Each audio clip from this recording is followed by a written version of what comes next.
Deaf. Deaf. Deaf. Deaf. Bye. Bye. Bye.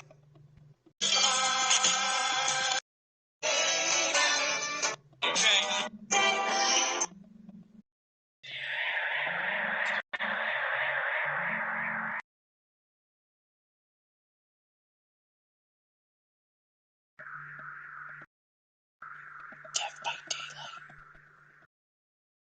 Hello, everybody, and welcome to another episode of Deaf by Daylight. My name is Josh, and this is episode number 41? 42. Today we are covering Shinrikyo, a Japanese cult/terrorist organization led by a man that wanted to kill everybody. He wanted to bring about the apocalypse, and that was his main goal. Obviously, he did not accomplish it, but he did pull off the deadliest attack in Tokyo's deadliest terrorist attack in Tokyo's history. I mean, there's stuff that happened during World War II that you could consider, depending on how you look at it, terrorist activities, but no event period was deadlier than the Shinrikyo attack since World War II. So since the nuclear blasts happened, and they used that fear of nuclear weapons as one of their tactics for controlling everybody. We're going to get into all that, but first we're going to say hi to everybody. So, Ernie. Hey, what's up, everybody? How's it going? And Michelle. Hey, I'm here. Michelle has been tackled by the wind, as a lot of us have. I know my allergies have been not great because of the wind. So, Yep. So Shinrikyo, we're gonna get into that. We have a cult-themed cocktail that Michelle is going to talk to you about right now. Yes. So I didn't really want to name it like anything too culty, but I was like, I'll just name it after the cult, close enough. But yeah, I have the Supreme Truth Sipper is what I went with, and it's really refreshing. You have, again, I give you both the cold and the hot versions of this. But just to go through it real quick, it's going to have Hendricks, some Chareau, which is a cucumber aloe liqueur, a little bit of matcha powder, tea powder, lemon syrup, and then you're just going to shake that, top it with some sparkling, or if you're doing the warm version, do some hot sake, and it's absolutely delicious. When I worked at Benny Frank's, I used to make this all the time because one of the bartenders left her matcha there. So I would make myself one, but then use it for cocktails. Nice. But it was really good. And I thought it was, it's a Japanese ingredient. I can kind of, slip it into our topic here today. But yeah, if you're doing the cold version, it's really refreshing. The colder the glass, the colder the cocktail can stay, the more refreshing and inviting it will be. I really recommend chilling the glass. Keep it in the freezer for a few hours until it's nice and begging for forgiveness, or throw some ice water and, stir it to rapidly get frost. And, basically the same rituals and trainings that were used on these cult members. Just whatever you think will get it nice and chilled to make it your bitch, So it's a tea-inspired French 75. And like I said, it can also be warm. And if you really, really want to reach that state of supreme truth, just add a few drops of LSD, chug the drink, and then submerge yourself in a hot bath. Although here at Deaf by Daylight, we do not endorse culty activity. But do you, sweetie? Do you? Or mixing hot baths with with LSD. Um, Yeah, but culty I didn't. activities. I didn't know if begging for forgiveness was like an industry term I had never heard before, and I was too embarrassed to ask about it. So I was like, yeah, sure. I mean, No, I'll Google what that means in the industry, and then yeah. So basically, no, I was just very much inspired by everything I've read that just the topic of today, and just make that glass your bitch. Get it cold, waterboard it. Fuck it, just get it nice and cold. fucking nice and brainwashed. Yes, Um, exactly. I am not drinking this evening, but what are you guys drinking? Why not, Josh? Because I had a little too much to drink yesterday, so Hmm. I'm trying to limit my alcohol by units per week, and I basically wiped out my whole week yesterday. So I'm gonna save the last couple of units of alcohol in case there's an emergency of some kind. Um, but if you guys are drinking, please let us know what you're drinking. Jared is here. What's up, dude? I'm actually, well, I'm gonna open up a White Claw probably mid-episode, but I'm slipping on a Topo Chico because yesterday was eventful. Yeah, eventful. Our internet No. fucking crashes and doesn't work, and we decide to fucking go and get fucking hammered. Yeah, got nice and fucking hammered for sure. What? Well, now I want to know what y'all drank yesterday. Not anything special. I had two brass monkeys. That'll fucking do it. Yeah. And yeah, and then some Matty Ice Cold specials. I don't even know what was in them. I didn't ask, and there you go. It was literally Like just pint glasses of bullet. no. It was literally just deep Eddie shots. Yeah. Okay. But yeah, Nice. we got kind Very of plastered. Yeah. What about you, Michelle? I am also not partaking because I did also no, I didn't drink a lot, but more so I took a lot of Claritin today just to like breathe Yeah. or be able to. So I'm definitely doing a lot better than earlier. But my eyes are just constantly watering. It's pissing me off. But I think with the amount of Claritin I took, I probably shouldn't drink. I don't know the rules, but better safe than sorry. Well, I don't know if we've ever had a sober episode of Death by Daylight, so we'll see how this plays out. I mean, if it starts getting boring midway or something, I can always go bust open a bottle, whatever. Yeah, I mean, I have alcohol in reach, so if Not we're, that it's going to be boring, but no, if, I if, think if the audience says so, then we'll make it work. yeah. Let us know if we need to start drinking to make your experience more like it is when we are drinking. But today's topic is full of exciting shit. It's there's a lot. I cannot express enough how much there is. We're not going to get into every detail. There just simply would never be enough time. But certainly going to try to do our best and honestly cover the juicier parts of things. For instance, my notes about. Go ahead. We're actually live rather early today, so I mean, like, if we go long, I mean, it's not gonna be like fucking 1 in the morning. No, I mean, yeah, I just I feel like the attention span of people isn't much longer than we normally do. So, but I mean, either way, we're gonna cover like the notes that I have for his early life. I mean, it could have been the whole show, but or half the show really. But instead, I'm covering basically a couple of minutes of it, hoping that Michelle either has different stuff than me or has stuff that can fill in the gaps that I'm gonna. If I miss anything important, she can tell me that I should have covered something else.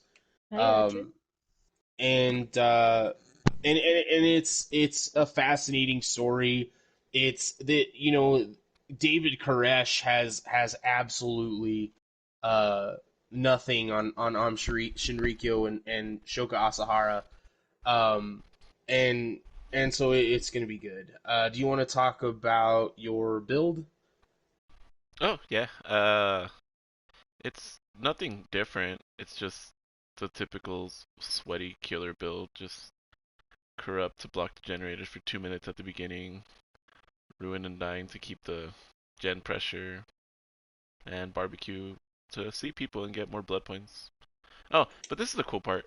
Um, I'm gonna run Renjiro's Bloody Glove. So if the when you're the Oni, like you hit someone and they leave blood orbs, if they go in contact with the blood orbs, I can see their aura for 2 seconds, Oh, and nice.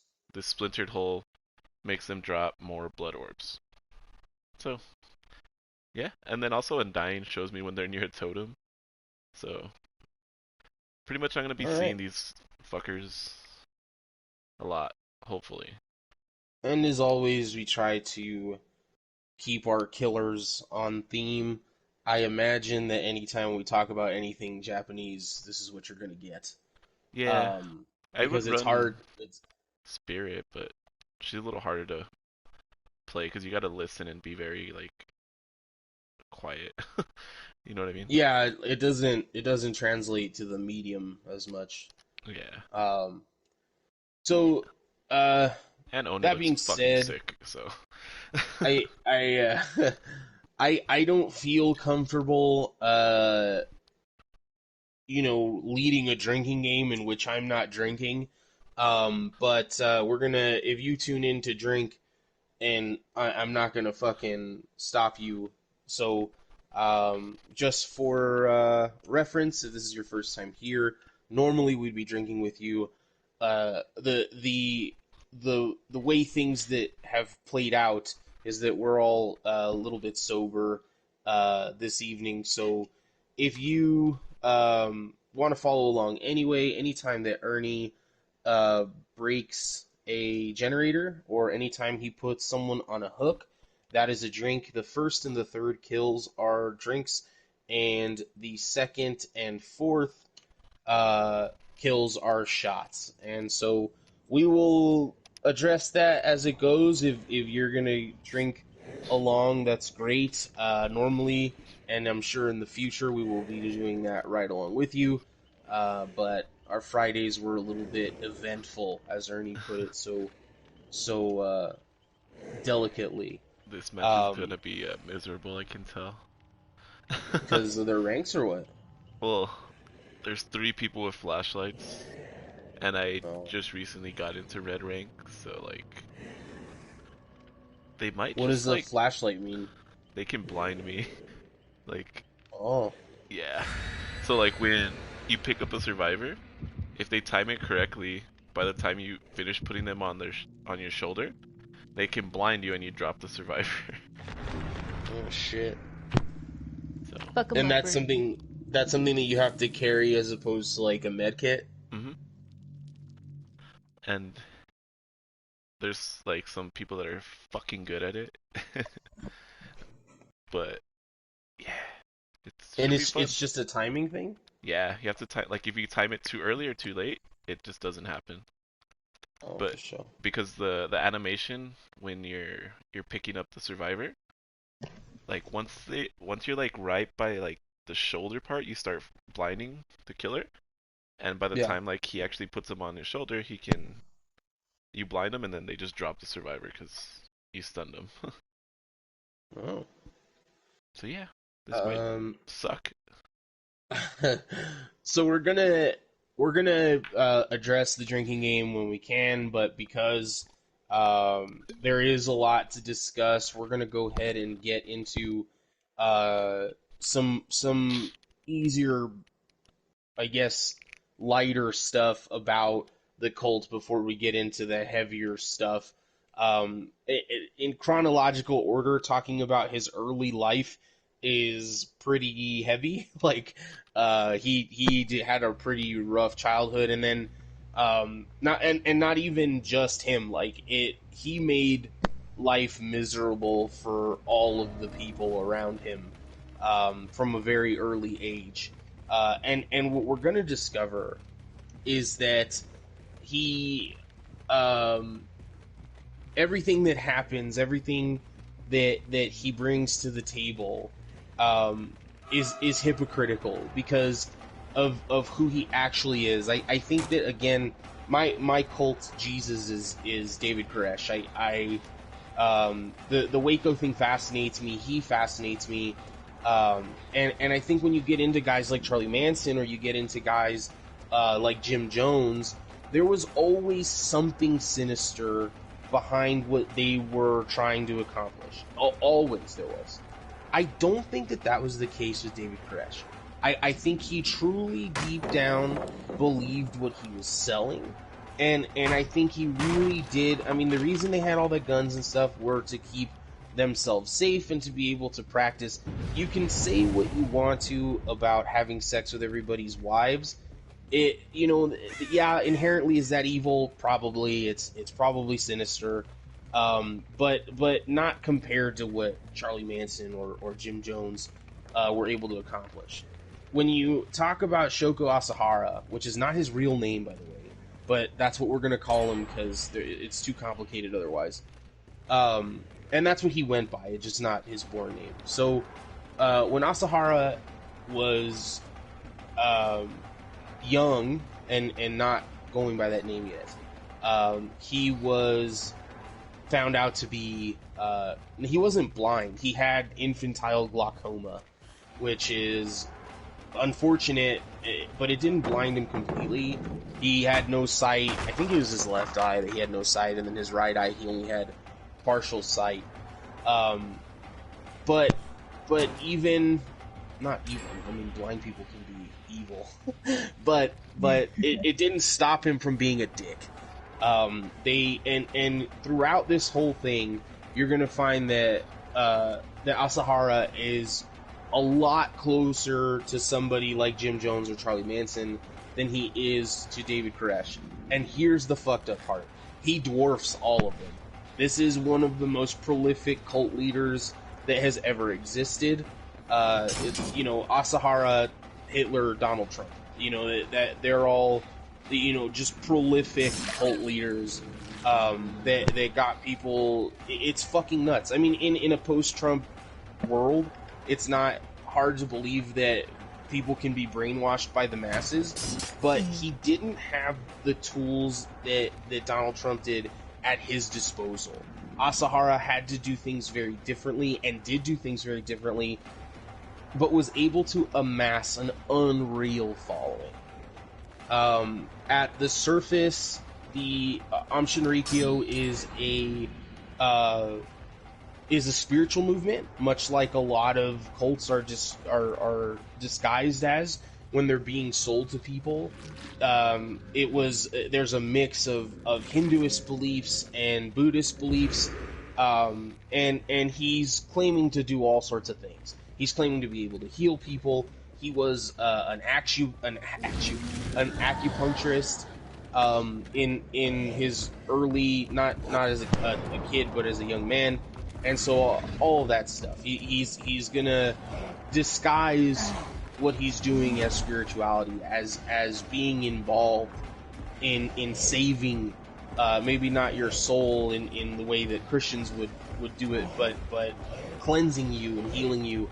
One of his favorite things to say is that the pain you are experiencing is but an illusion, and he wanted to void you of that illusion and free you of that pain. So where do we start with Asahara? Where did he start? And the question is, he was born. The answer to that question is that he was born of poverty. His parents had, I think, 4 kids, and they were very, very poor. And the reason that he went to when he was old enough, he would go to a school for the blind. And the reason that decision is important is because it would shape his ability to manipulate people, and I'll get into that. But it's also important to note that his parents received money for sending him to the school of the blind.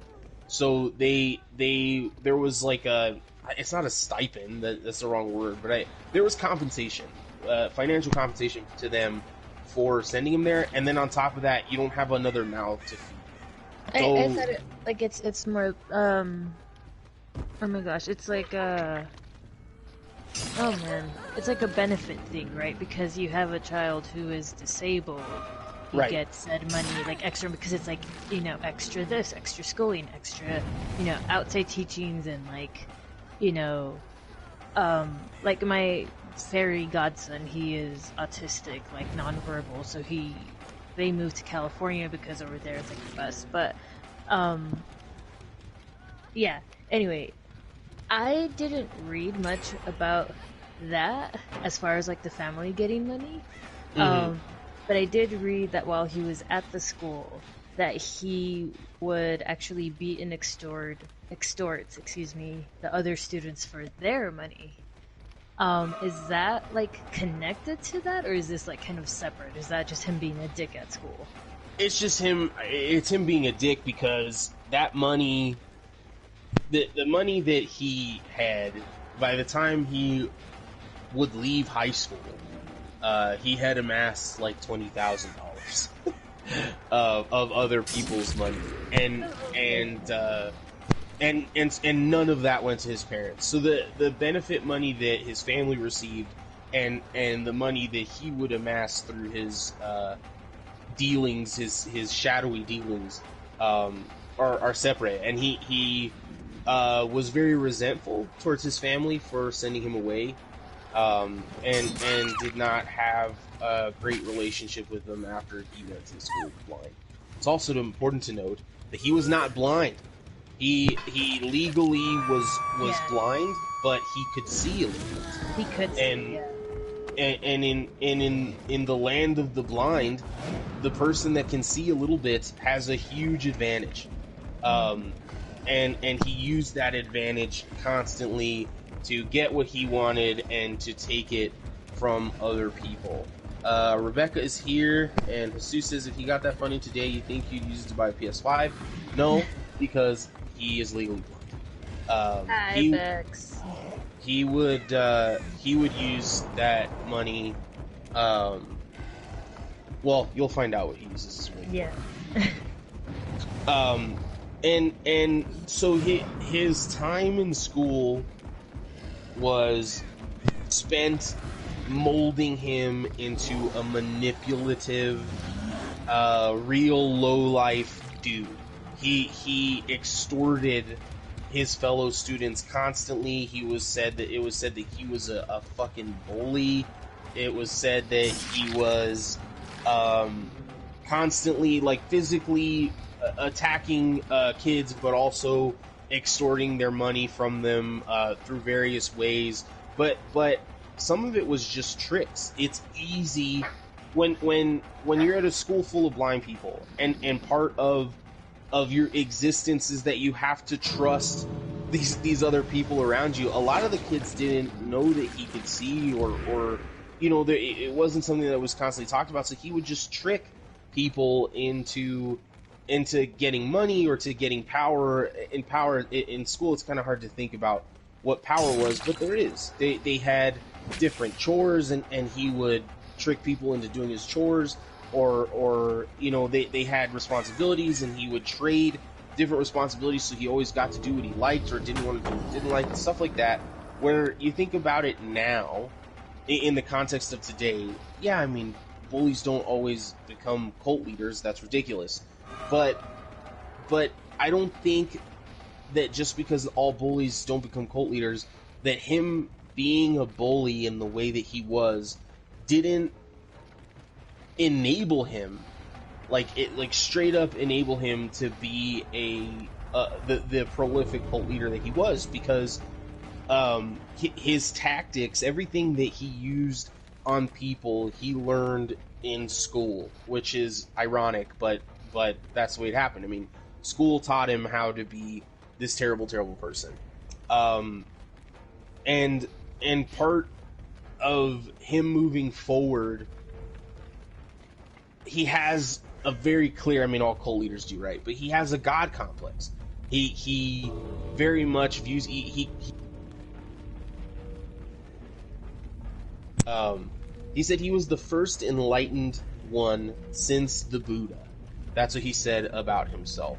And so obviously he's very full of himself, but I think again that starts in his developmental years. He in the land of the blind, the man with one eye is king. And he took that and fucking ran with it. He embodied that.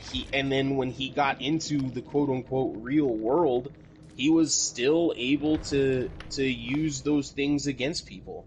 We've had something happen here in the match. Nothing What happened? Nothing. They were all fucking god tier survivors. Oh shit! I thought entity displeased meant like you got disconnected or something. No. They were just all god tier survivors. Oh, for sure. Rebecca says college ruined my bro too. I'm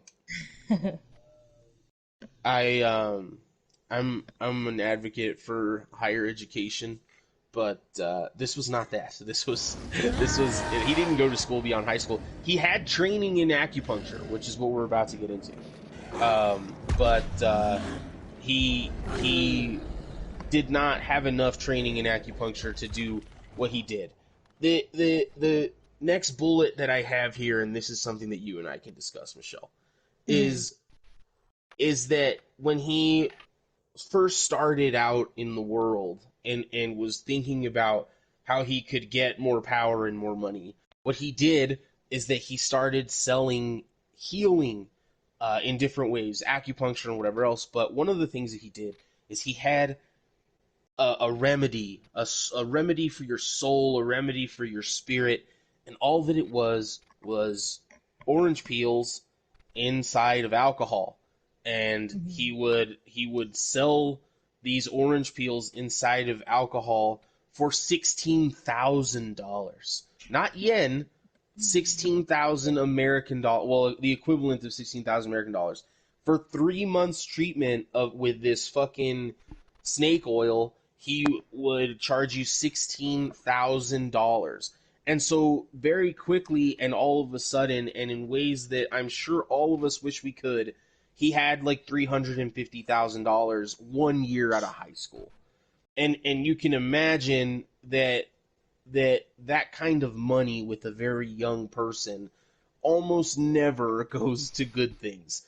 And that would remain true. So this is all kind of a perfect storm, and this is what I wanted to get into discussing. Like, this is a perfect storm of a guy learning how to be manipulative and gaining a god complex, and then finding out how to make money, and then making an obscene amount of money tricking people.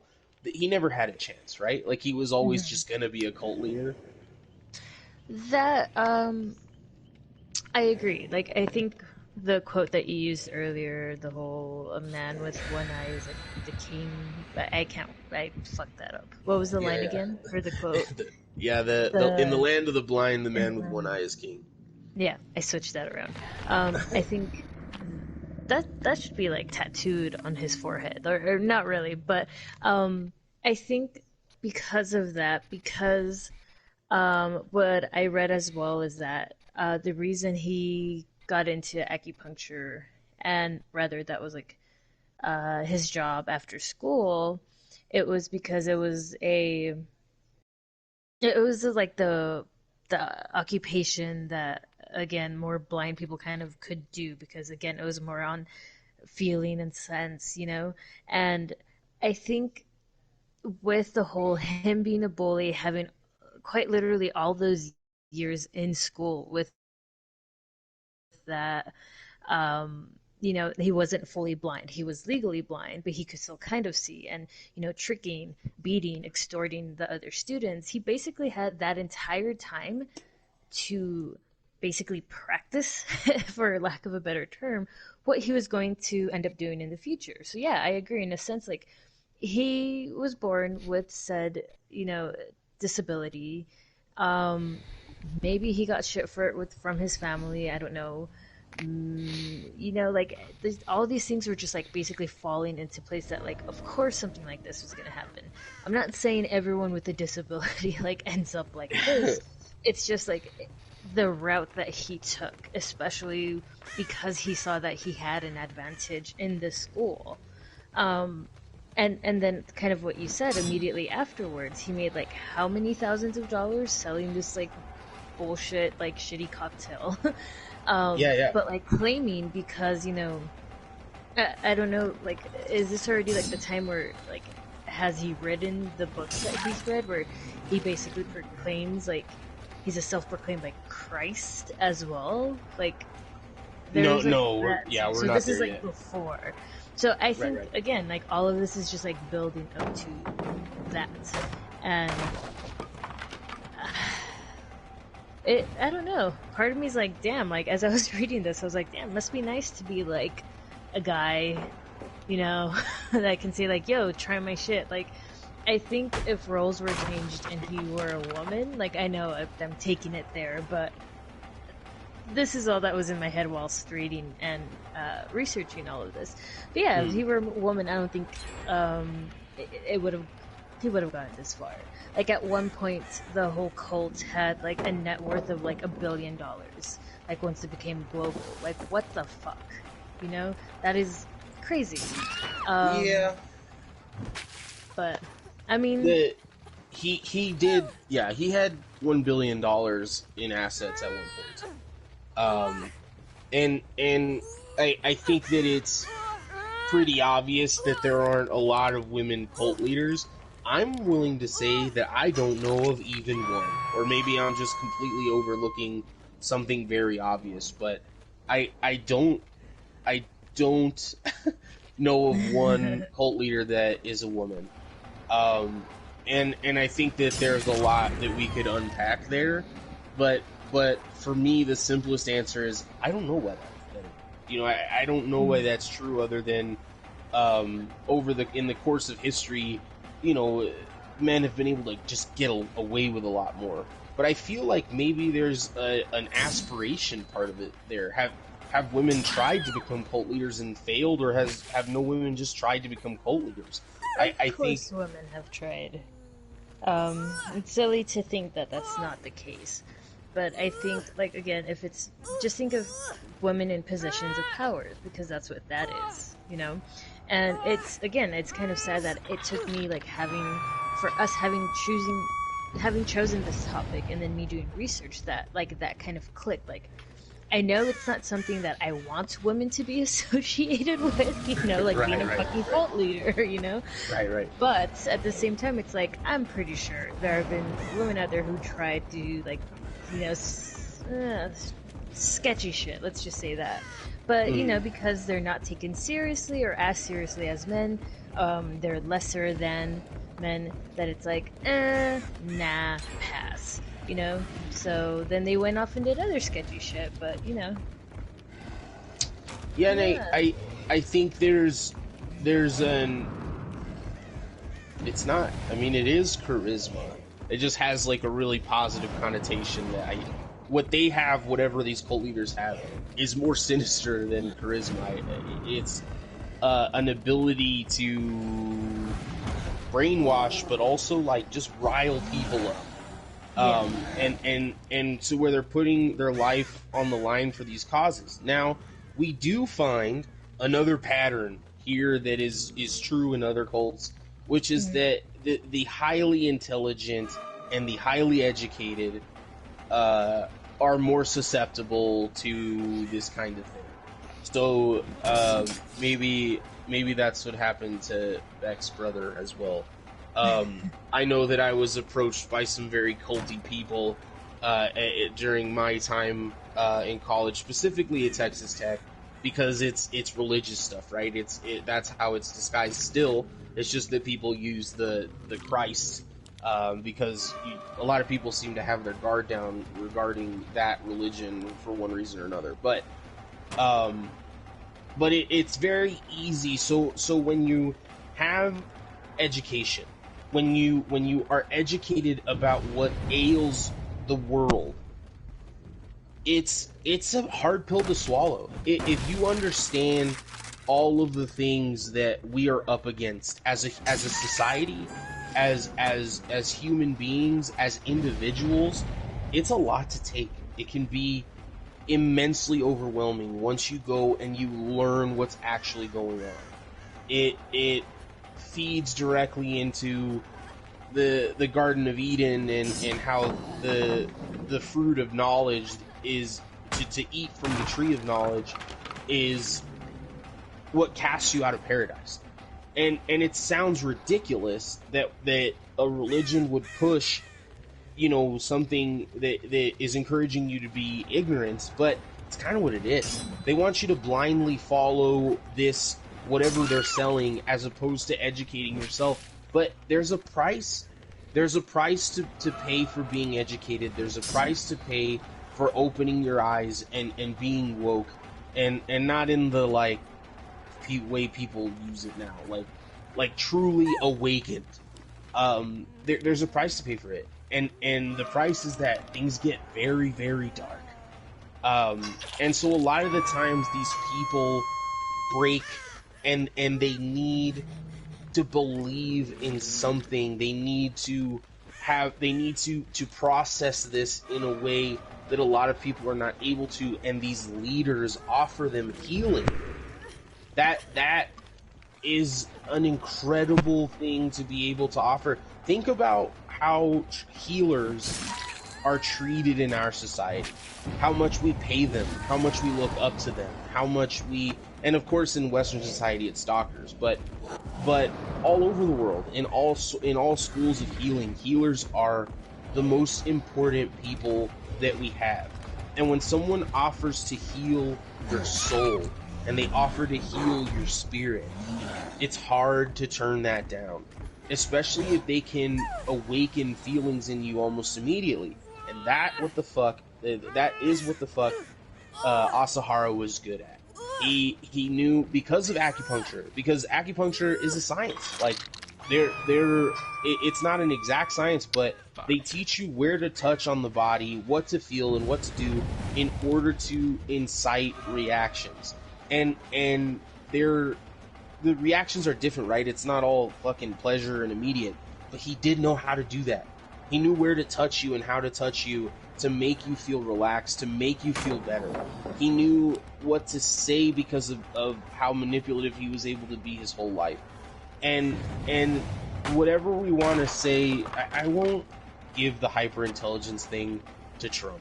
But the rest of the cult leaders throughout history, there's a level of hyperintelligence. There is Hitler hyperintelligent, David Koresh hyperintelligent, Jim Jones hyperintelligent, and they don't all sound like it. They're not all articulate or educated, but Asahara was. And all of you can't really listen to them without reading what is being said. But if you Google, if you go to YouTube and you look at some of the things that he was saying, it's all believable. It's not until he gets to I'm the Christ and the apocalypse is coming. There was a long time before that when the shit he was saying was not that hard to wrap your head around. The world around you causes you pain because you don't understand it and you're looking at it the wrong way. I can take away your pain by showing you what reality actually is, and then using Hindu principles and Buddhist principles to shape that reality. There is a reality that is shaped by Buddhism that is delightful. The idea that of the lotus in the muddy water, the genesis of Buddhism and the thoughts behind it, just sitting and digesting the world, taking control out of your hands, like making it a principle that you are not in control. All of those things, when used correctly, can shape this really wonderful, beautiful reality. But when it's used in the wrong way, all it does is take control out of your hands and put it into Asahara's hands. And that's what happened with a lot of people. and then we get to, we're not, it sounds like we're gonna skip a lot here, but then we get into the next phase of it, which is I'm the Christ, I'm the first enlightened since Buddha, give me all your money, and so on and so forth, which we're obviously going to get into more detail about. But just a couple more details about him personally. He had a wife when he was still an acupuncturist. He got married and he had 6 children, I believe. And he had plenty of money to provide for them. And he was involved very early in. So there was. It's not considered a cult because they didn't do anything heinous or sinister or anything like that. But there was a movement with some of the Buddhist leaders or former Buddhist leaders rather in Japan, where for 1,000 days you had to offer up it's not a sacrifice, but you had to an offering. It's just an offering. You had to pledge and then deliver an offering for 1,000 days financially. And because of that, because of that he was involved in that, they did struggle financially, even though he had all this crazy fucking amount of money. And the goal at the end, or the reason you were doing these offerings for 1,000 days, financial offerings, is because at the end you were supposed to be enlightened. That's what they were promising you. And so you kind of wonder if he was involved and he genuinely wanted. God damn it! He genuinely wanted enlightenment, or did he get involved in something like this, thinking to himself, "I'm gonna fucking figure out how these motherfuckers are scamming people, and then I'm gonna do that exact same thing." The only difference being really that at the beginnings of Shinrikyo, Asahara would constantly say that money and asking people for money and collecting any kind of physical reward goes against enlightenment. Obviously his tune would change, and not that long after that. But as soon as he started getting a following, a lot of it was because, hey, I'm offering you the opposite of what some of these other people. I'm not asking for your money. I'm asking you to come and be healed. My intentions are good, and obviously we find out they are not.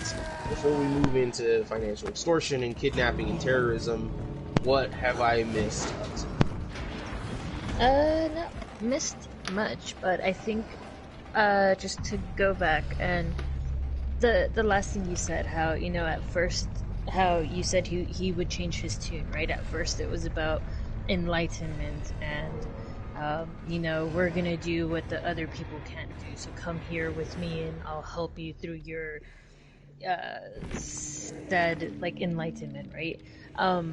So I think there's like a blend of different religions that he would kind of like, I don't want to say preach, but like just like basically took into account, which was like yoga, mysticism with like hints of Buddhist and Hindu, but also like Christianity was thrown in there.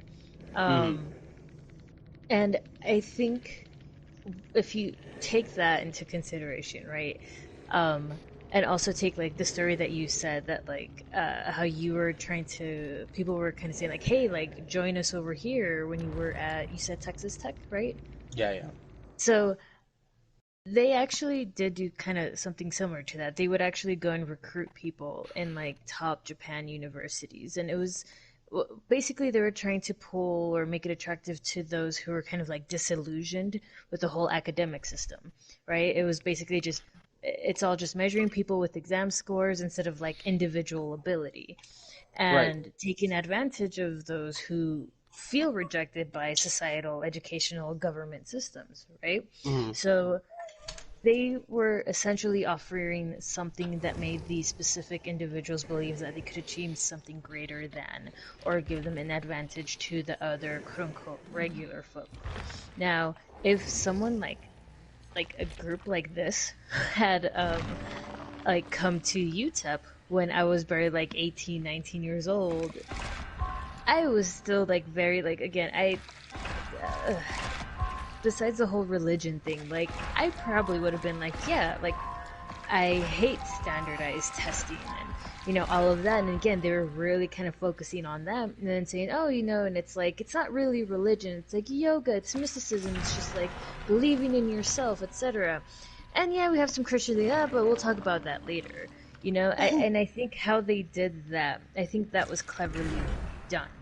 As far as like, you know, and that was really smart. And kind of how you were talking about, like, they did end up, like, there's this certain level of like planning, manipulation, like, but it speaks to the, like, he was clever, right?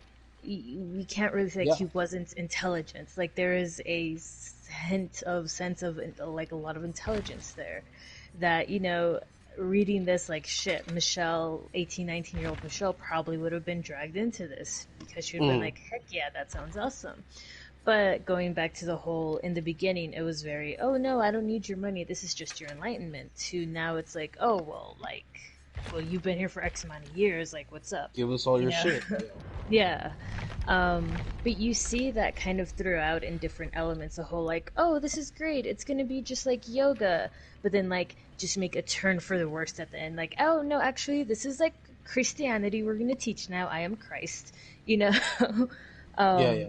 And I think, again, you see that in, like, different levels, like, both, like, just recruitment to, like, the actual sect to, like, his, you know, the trainings and stuff that, you know, the members would go through later. But besides that, do we know anything more about his relationship?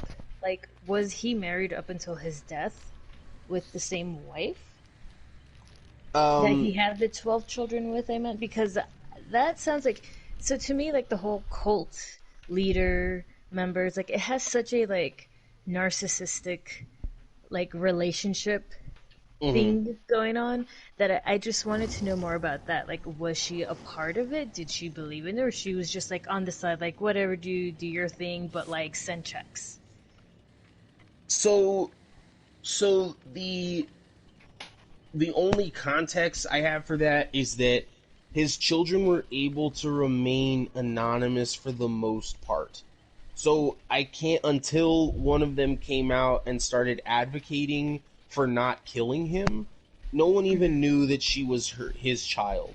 So I can't imagine that his family was anywhere in the forefront of this. Yeah. And they don't talk a lot about some of the sexual exploits that other cult leaders have. It was on the front page that David Koresh was banging all the people, all the women in his compound. There isn't a lot of that when you talk about. I'm sure it happened. What's the point of being a cult leader if you're not going to have a bunch of sex? But like it just isn't. I do know that he was married. I mean, he did not divorce her. And I don't know what happened to her. I know he's been executed. And in Japan they hang you. Yeah. So he has been hung or hanged rather. Oh yeah, he's been hung for a while, yeah. Just really packing heat down there. Yeah. He was hanged, and then there are 6 other members of Shinrikyo that are facing the death penalty. And Shinrikyo exists today. Yeah, it's still around. It's alive, and it is, and so, and one of his daughters actually, again, they were able to remain anonymous. Obviously, they changed their names and shit. Why would you want to be associated with this dude? But she, when they were talking about killing him, I mean, they had already sentenced him to death, rather. She started coming out and advocating that they not kill him because she said that he didn't have a fair trial because of he was mentally ill. Again, we're gonna drag mental illness into, you know, being a cult leader and calling it, you know, one as an excuse for another. That's what she wanted to say. She was fucking, not literally, but figuratively massacred by the Japanese public. Everywhere she went to try to speak about it, people would, like raid those events and fucking call her all sorts of names and tell her that she was trying to keep him alive because she defended his actions and all this other shit. She went to go see him the day before he was hanged, and she said that for years before his death, his health had deteriorated so much that he didn't recognize her anymore. Her voice, nothing. And then for like the last 10 years of his life, he refused to come out of his cell. And so as far as his relationships are concerned, we know that his daughter, or at least one of them, cared enough to go see him for years and years and years, even after he was found to be a terrorist. And we do know that he was, as far as I can see, he was never divorced. So even after, you can divorce someone that has gone to prison. So even after, so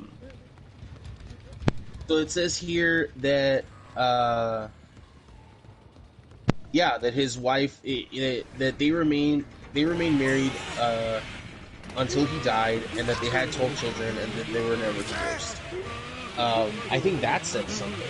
I think if you were to find out your spouse was a terrorist, you would be pretty quick to divorce them if you didn't believe in what they believed in. Mm-hmm. No, yeah, that was the thing. Like, I wanted to see if you found more information, because I did spend like a good hour just trying to find anything about that relationship, because I'm just intrigued. Like if the wife was like actively like a part of it, or they were just like in the background, like whatever, do whatever you have to do, but just like support me and your 12 children. And also 12 children, like damn.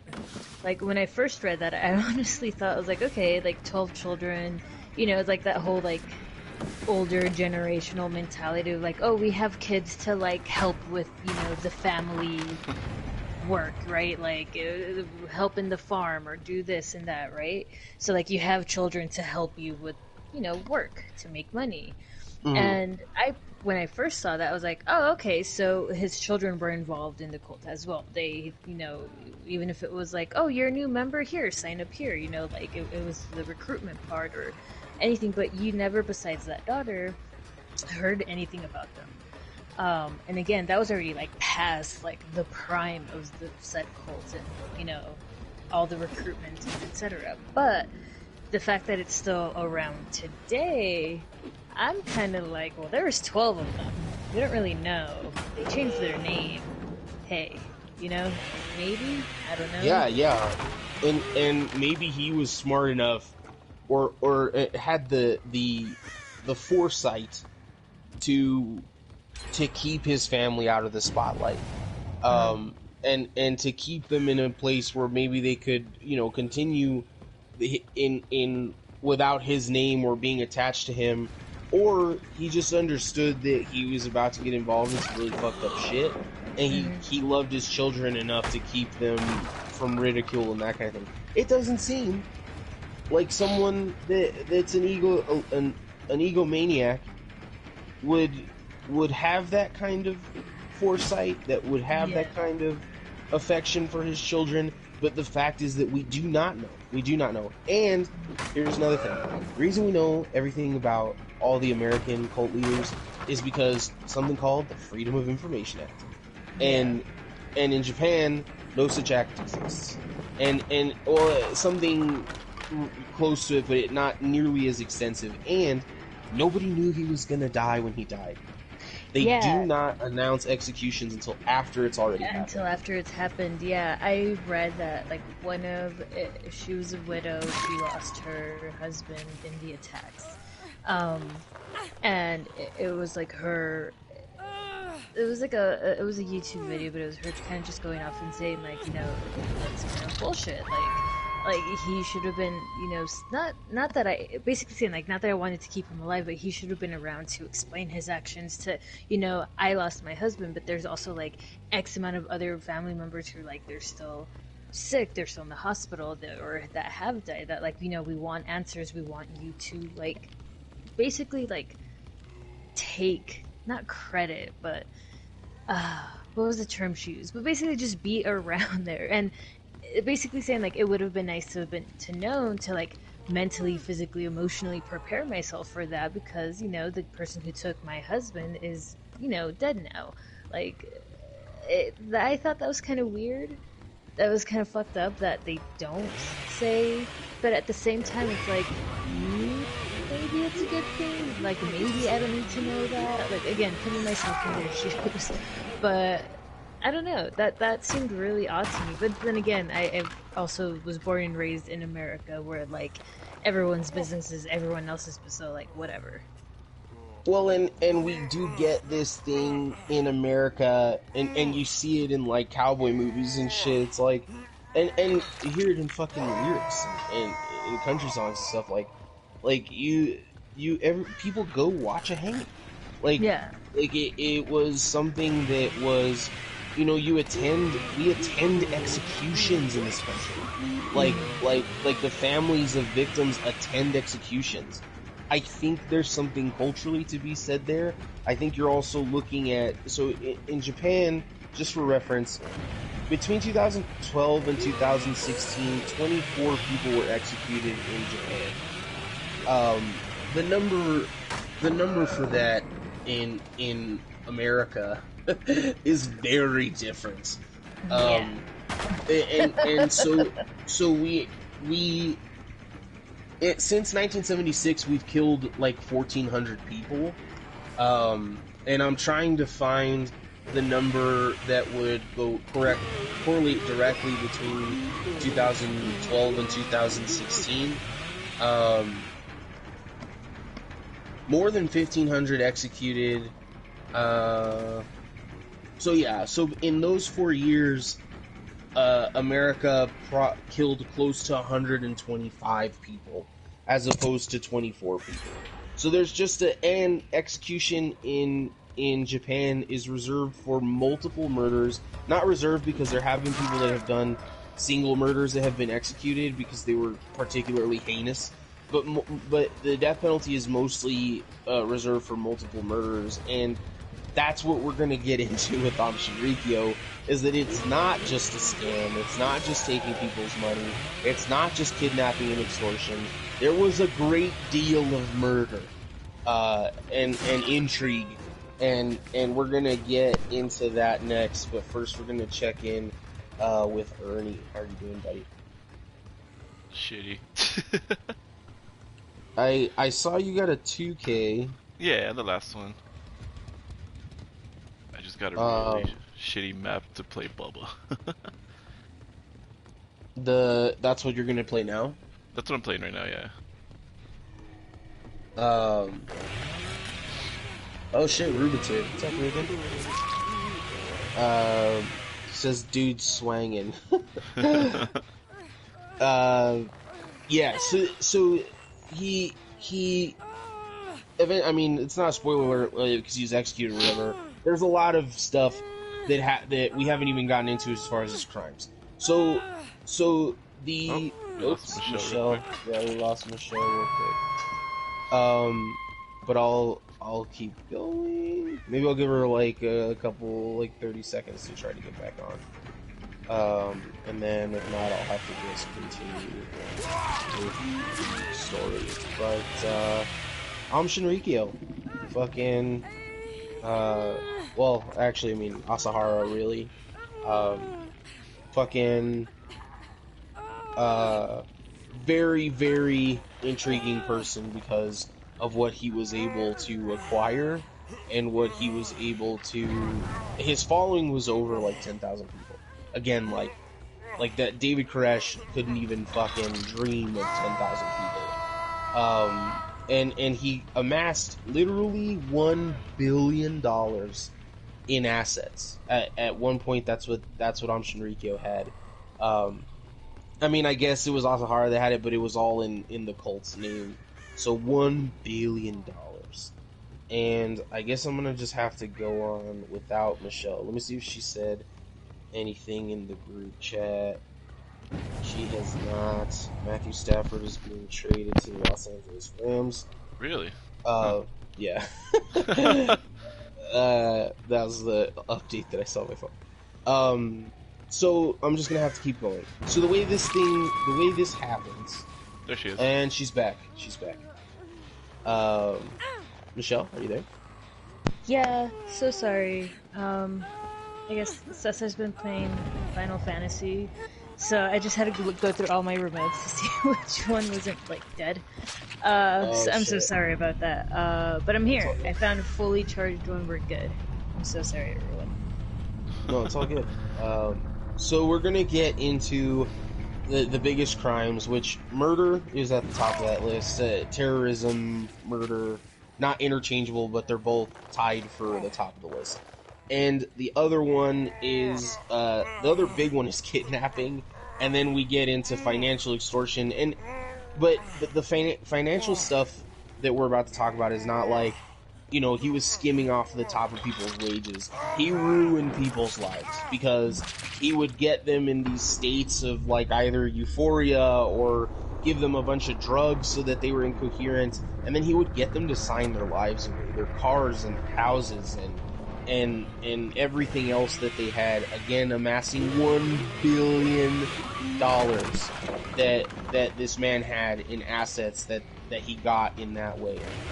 To be fair, some of these people were very willing in giving him what he wanted. Not everyone was drugged, not everyone was kidnapped, and that's why we still have the cult today that exists, because he did amass a following of true believers. It's just that that people saw through the bullshit, and if you saw through the bullshit, you were killed. Or if you tried to leave the cult, you were killed.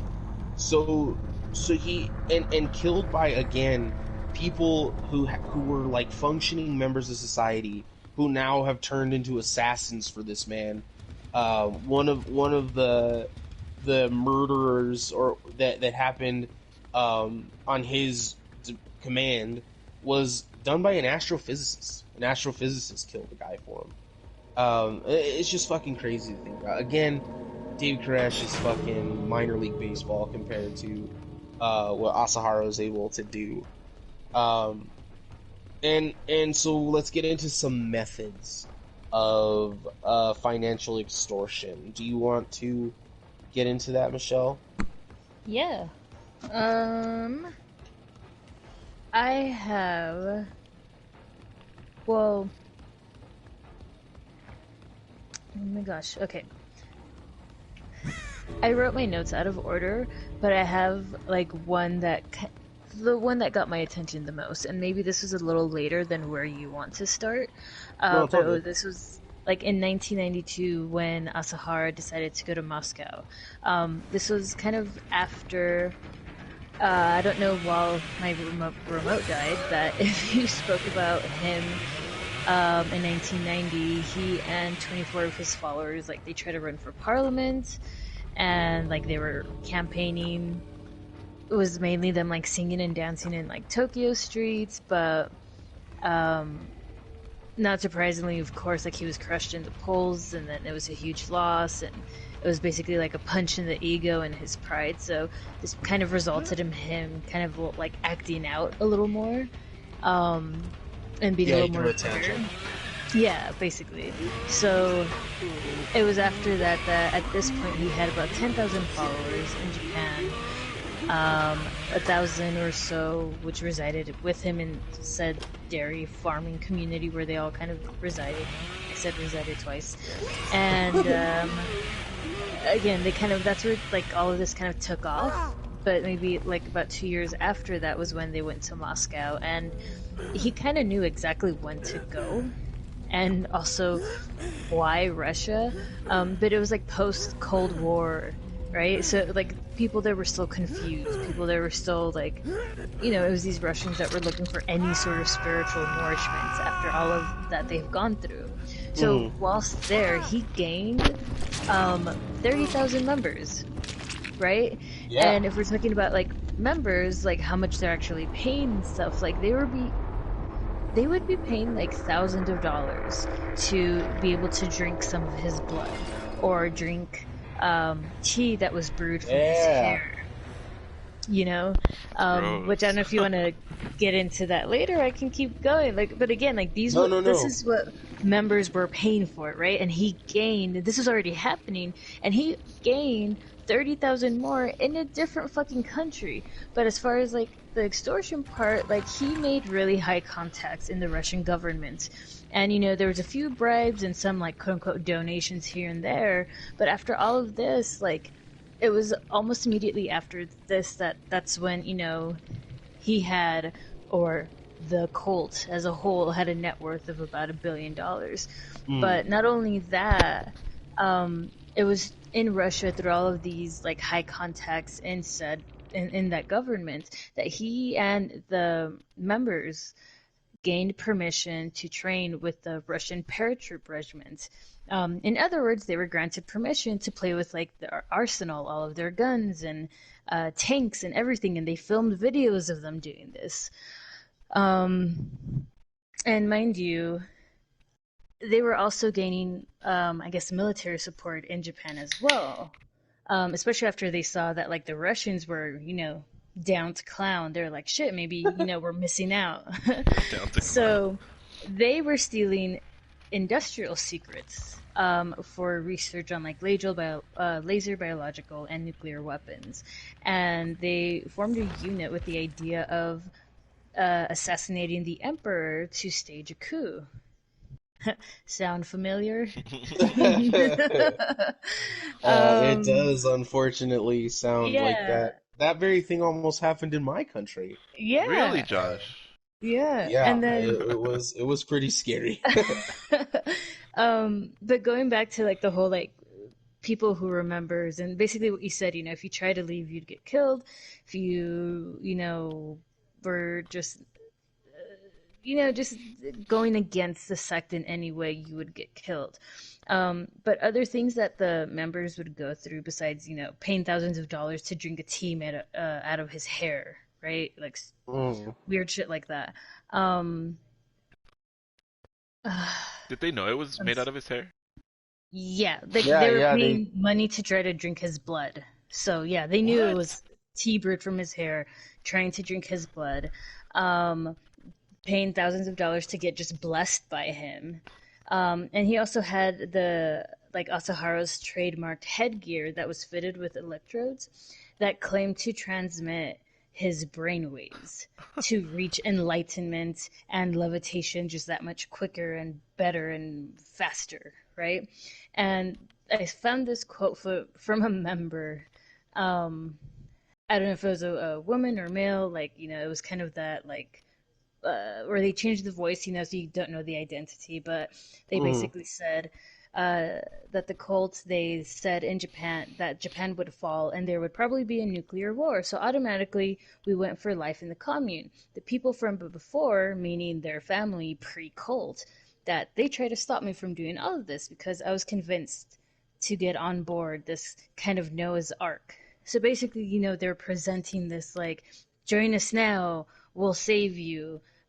Be free from like, you know, again, I love how he quoted the people from before, his mom, his dad, or rather their mom, their dad, you know, but that's how estranged, that's how like pulled away from reality this member was. Other rituals or trainings that they would go through, they would be deprived of sleep and food and then submerged in hot baths. Followers would be buried underground. Not like just dirt, but there's like a little think like bomb shelter type thing, without anything for like 6 days. And if they unburied you and you would emerge, then you'd be just that much more enlightened. And of course, some followers, like you said, they would actually die in these rituals. And again, their remains would be secretly cremated along with those like unknown number of others who were murdered for challenging the sect or trying to leave. And of course, those who were like loyal, who were able to go through all these rituals, would be showered in praise.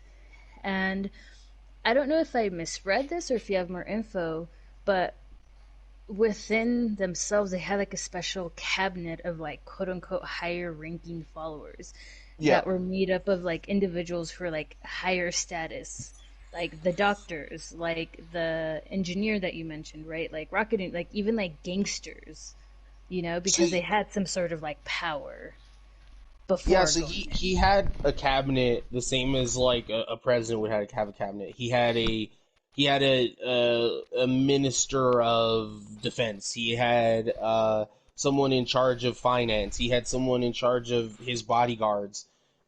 These were all considered higher ranking members in Shinrikyo. And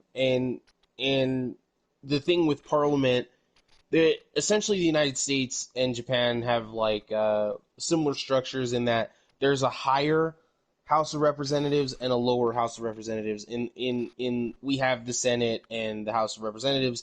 They just have higher and lower House of Representatives. You can run the office that they tried to take was in the lower House of Representatives, but it really does seem like them losing that was a turning point as far as he really fucking ramped shit up. And he didn't just go to Russia, he sent people to Zimbabwe. And when there was an Ebola outbreak,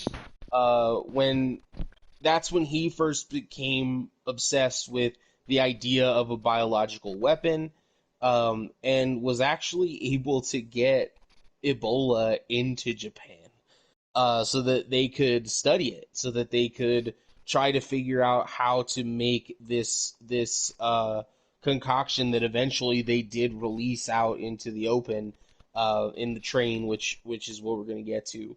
All of the rituals were designed to lower the defenses of people that were partaking in them. Some of them physically, like the drugging and the hot baths and the cold and all that stuff, and then some of it obviously with brainwashing, where he would listen.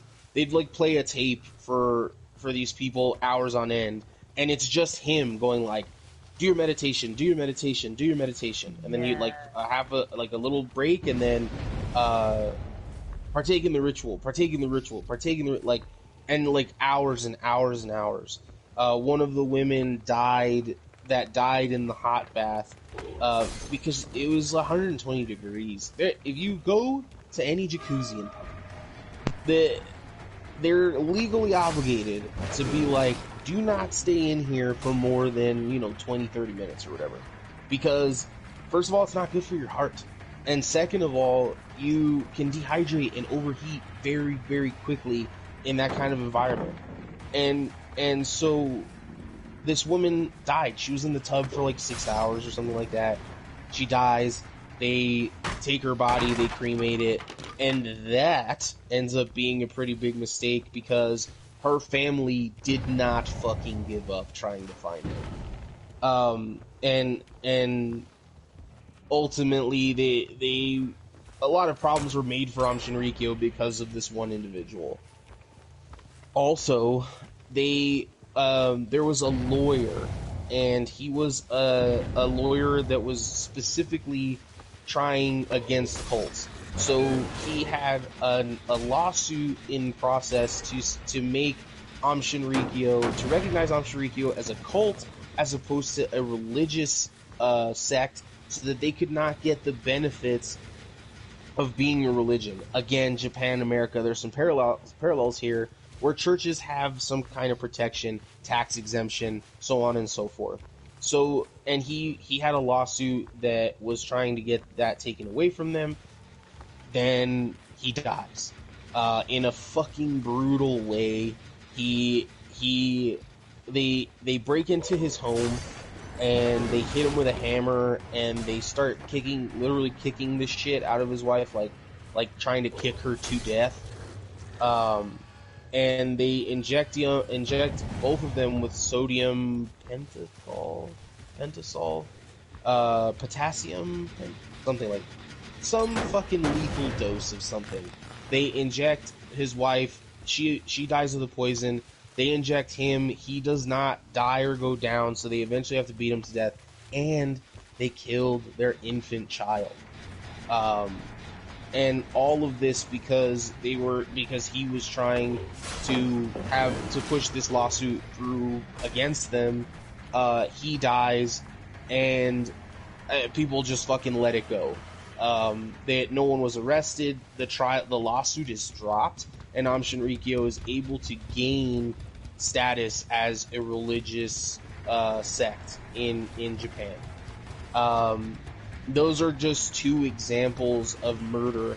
The list literally is a whole like page on a computer of kidnappings of. And not like explaining them, just like boom, this incident, kidnappings. They had a warehouse in Tokyo where they were no, not in Tokyo. I'm sorry, in damn it, not in Tokyo. It may have been like Okinawa. That what? Well, continue, and I'll help you out. Keep going.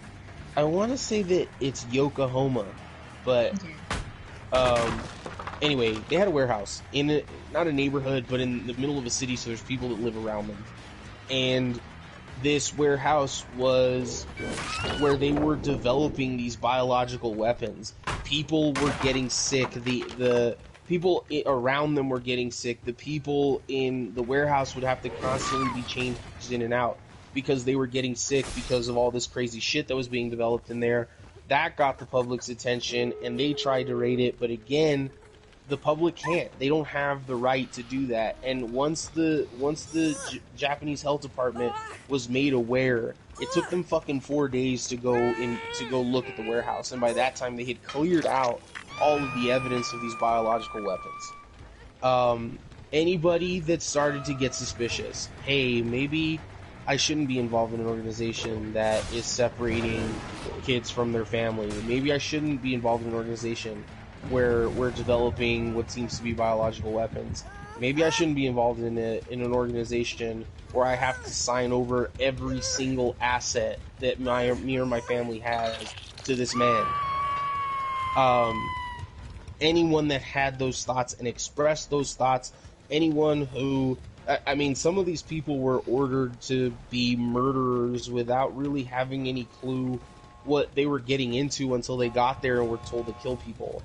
There were people that wanted to leave after they experienced something like that, and then they were killed. All of this is super sinister, and all of this is very evil, but what's amazing is that people kept doing it. They kept doing it. They murdered, they kidnapped, they stole, they developed biological weapons all for this man while he was preaching about the apocalypse.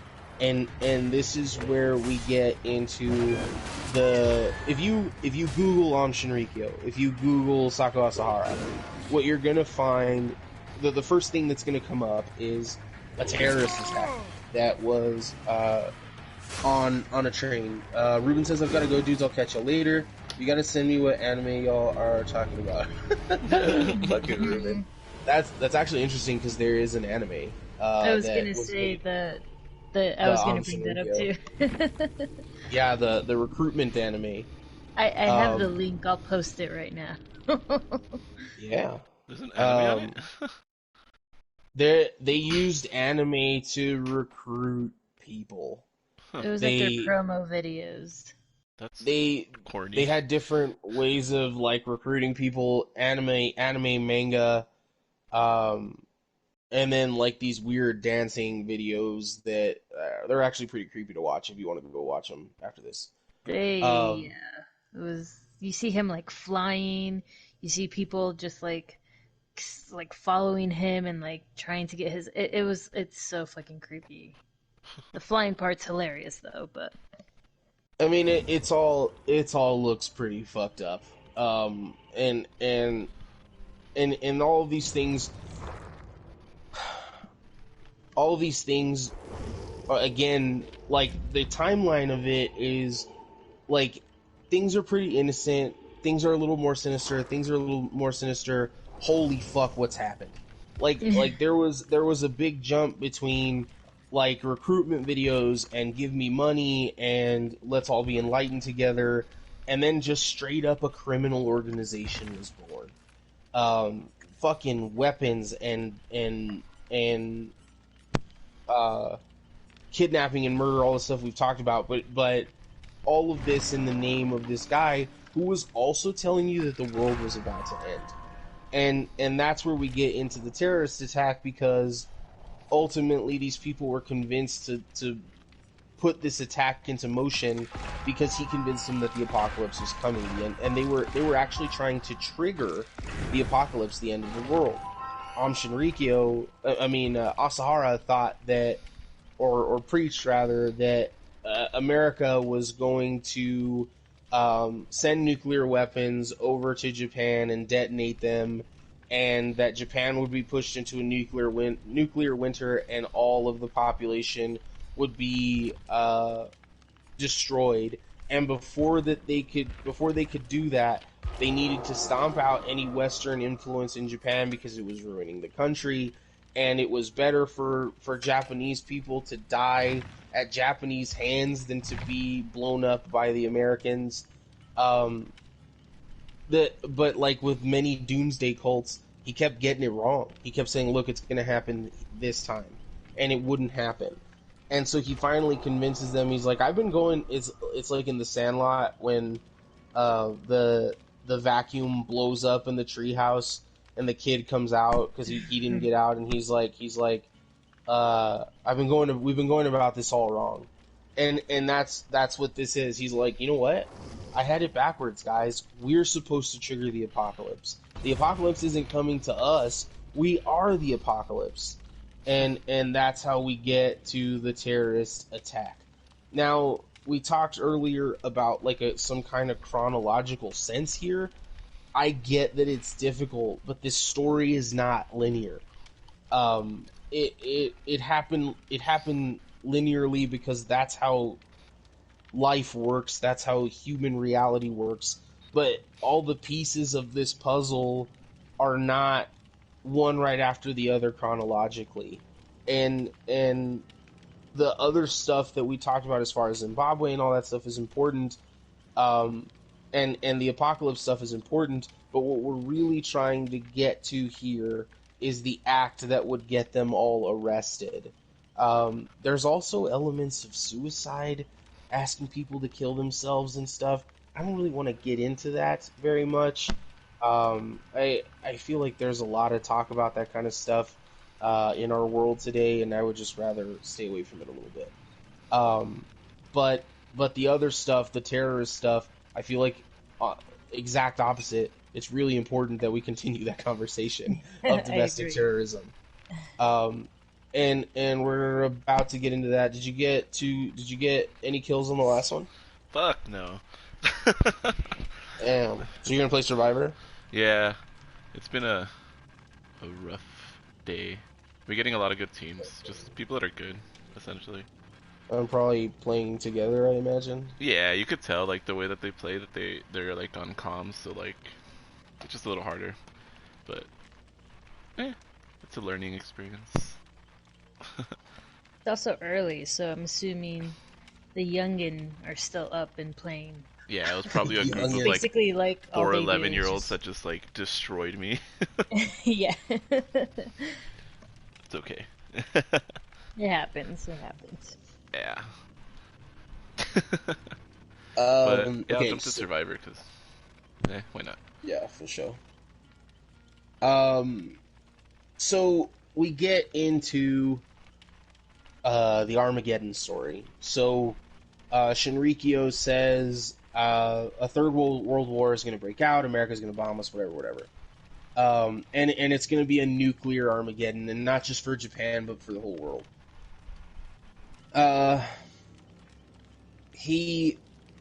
This is where Christianity plays a bigger part than the other two religions. He used the Book of Revelation to justify his claims, and to back up what he was saying. And he look, it's been written for thousands of years, and now it's gonna finally happen. And we get to that because, or we get to the terrorist attack through this because, sorry, he preached that that they needed to execute something called human relief, which sounds pretty fucked up. And according to, again, more religion stuff that's kind of contradictory, in the doctrines of Mahamurda, he led a series of terrorist attacks using a secret organization hidden from ordinary beliefs. So sarin gas is what they used to carry out the terrorist attack. It was the biological weapon that they used. And they did this by members of the cult putting this sarin gas, bags of this sarin gas wrapped in newspaper. That is not a fucking joke. They had bags of sarin gas wrapped in newspaper, and they just carried them into the Tokyo subway system. And this, so is it lucky that 13 people died and a lot of people got sick? No. It is lucky that, because the plan, if it was carried out correctly, and if certain, like, if the authorities hadn't intervened and they wouldn't have found the bag so easily, whatever, the 9/11 would be a fucking blip on the radar compared to how many people that they were planning to kill. You think about how many people get on the Tokyo subway every day, and they were planning for every single one of those people to die.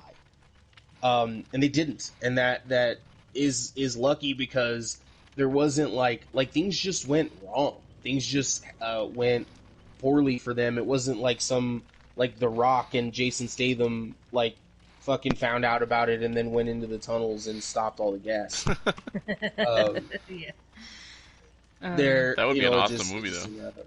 It would be a fucking cool movie, I imagine. What were you gonna say, Michelle? I think it's crazy that this, it wasn't just oh, we're just gonna have we're just gonna randomly pick out names and these members are gonna go do this at the subway system, right?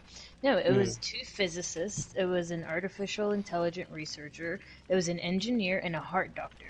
And they each carried two small bags with the umbrella with the sharpened tip, so that they could drop them, stab them, and then get the fuck out of there. These were people, they knew what the fuck they were doing. Again, physicists, AI researcher, an engineer, a fucking heart doctor went and did this, you know? This guy had some, really high people, on his side. That's just all sorts of crazy, but, it's so, I hate to say this, it's almost admirable. It's how did you convince these people to do this? You know? Yeah, absolutely. It's just, when I first read that, again, kind of, I knew the story, I didn't know the specifics of it, of course, but reading that specific part, who went to go actually do that, I was like, what the fuck? What magical powers does this guy have? I was like, crap, maybe he is Christ. Oh no. But yeah, that part, that just, all of that. But yeah, you're right. That could have overshadowed anything that had, would happen in the future, here or just anywhere else. But I mean, to this day, it still is the deadliest act of domestic terrorism in Japanese history. But, we're kind of lucky it didn't get to the point that they were planning for it to get.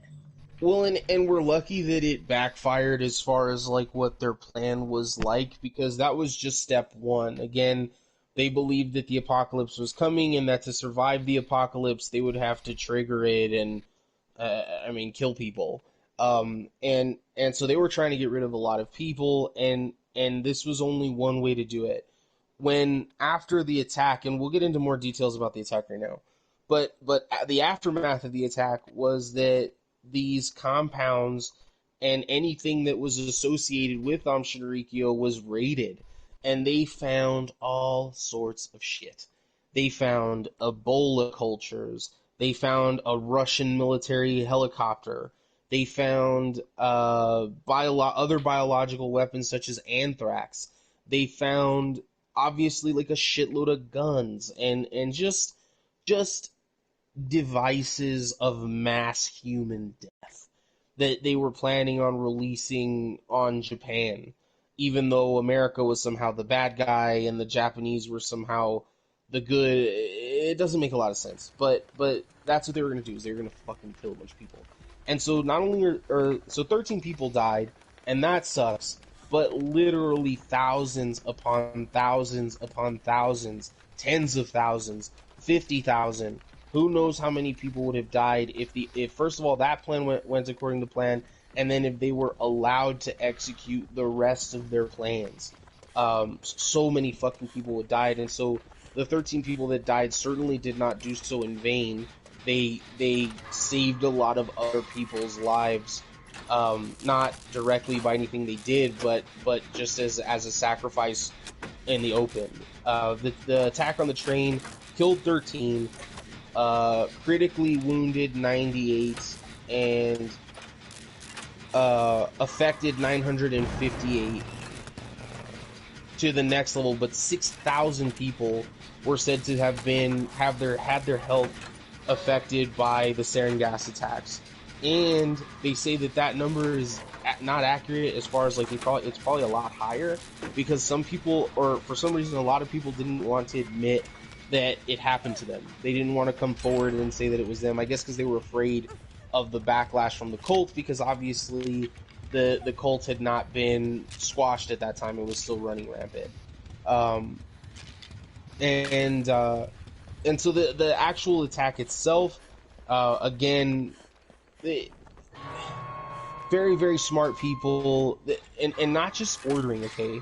Like Michelle said, like the people on, one of the guys on the train was a fucking physicist, a fucking astrophysicist, was one of the guys on the fucking train holding this fucking, not holding, but in his backpack, this fucking weapon of destruction, with the sarin gas. And the way that it happened is like people just started like convulsing and passing out, and nobody really knew what was happening, but they were able to evacuate the subway. Some people, like some of the Japanese people, use the word miracle, that people were like cooperative enough and coordinated enough to evacuate the subway at the rate in which they did. Like one of the girls that was talking, well, she was a girl at the time, she's a lady now. She was talking about it, she was like, the way that people treat each other on the subway today was not any different back then. People are in it to win it for themselves on the subway. And it is a miracle that people were not trampled. That, I mean, some people were, right, but that more people were not trampled, that the subway was able to be evacuated in the efficient way that it, you know, in the level of efficiency that it was. And so a lot of people survived, even though a lot of people got very sick, and again, 13 people did lose their lives, which, okay, so the deadliest attack in Japanese history is 13 people. That's good for Japan. You know, that's a fucking Wednesday for America. Like it's, you know, domestic terrorism in our country is worse than in most places. But still, it wasn't just about death. It was about 6,000 people that were, it's weird to say injured, but were affected by this sarin gas.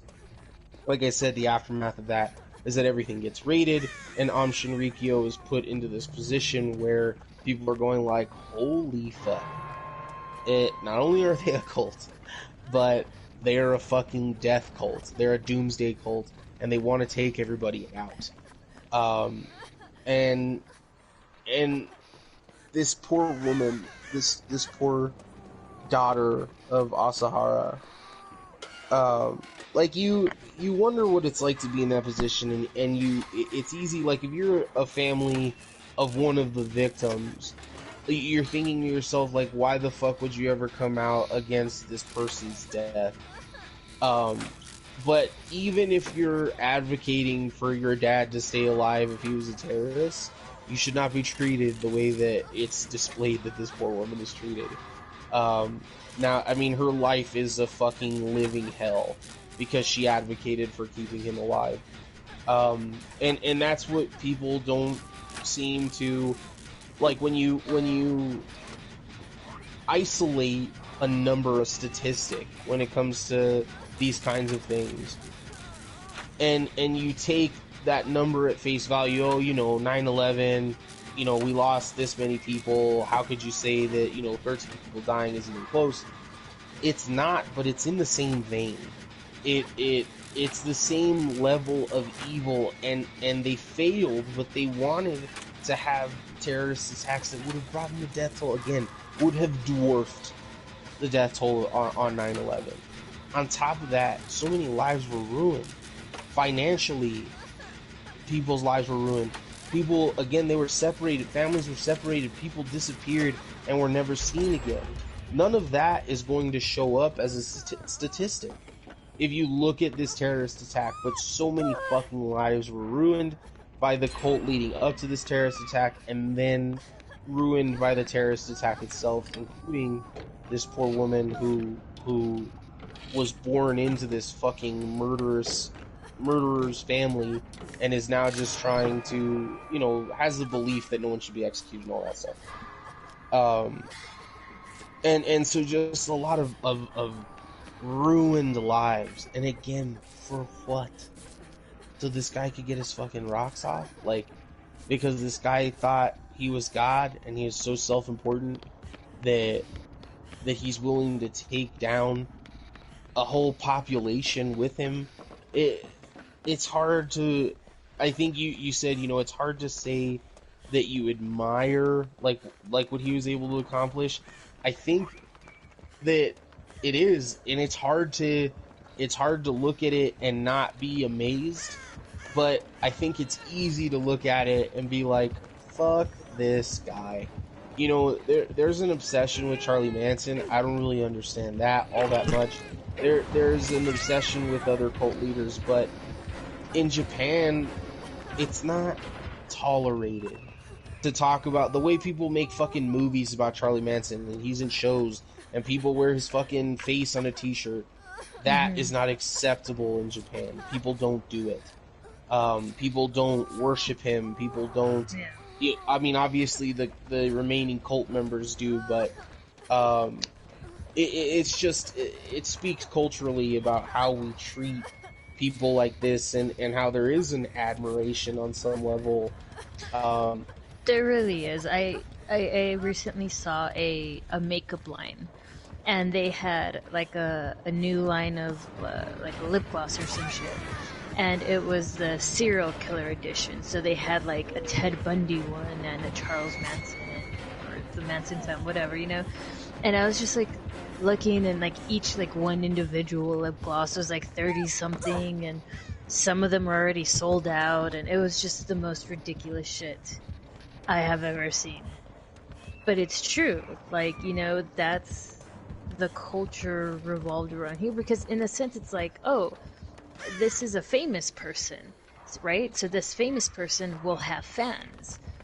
Well, no, actually, like, these people killed a lot of people, right? They destroyed families, they, like, raped and, did terrible fucking things. And yeah, like, this, like, I really fucking doubt there's a goddamn lip gloss in some Japanese, like, makeup line named after this motherfucker, because, like, who does that?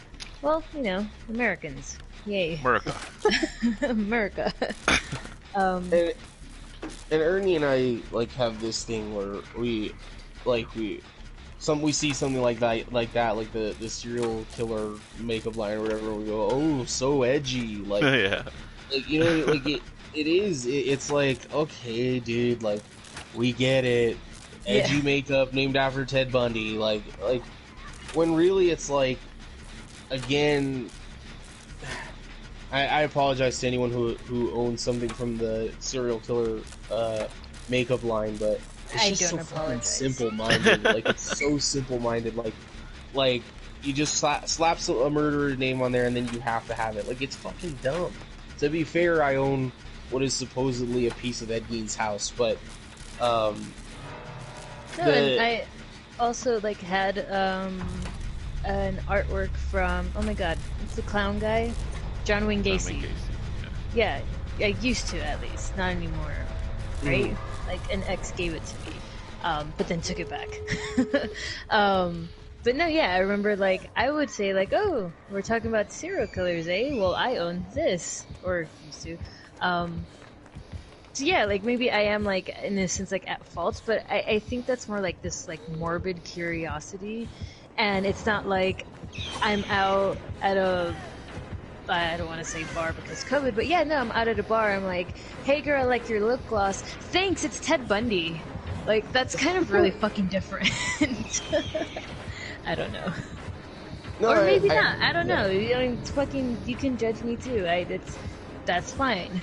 But No, I think it is different, and I think that, you know, we have a podcast where we talk about, I mean, it goes back and forth between horror movies and other stuff. We have not done a movie, you know, in quite some time.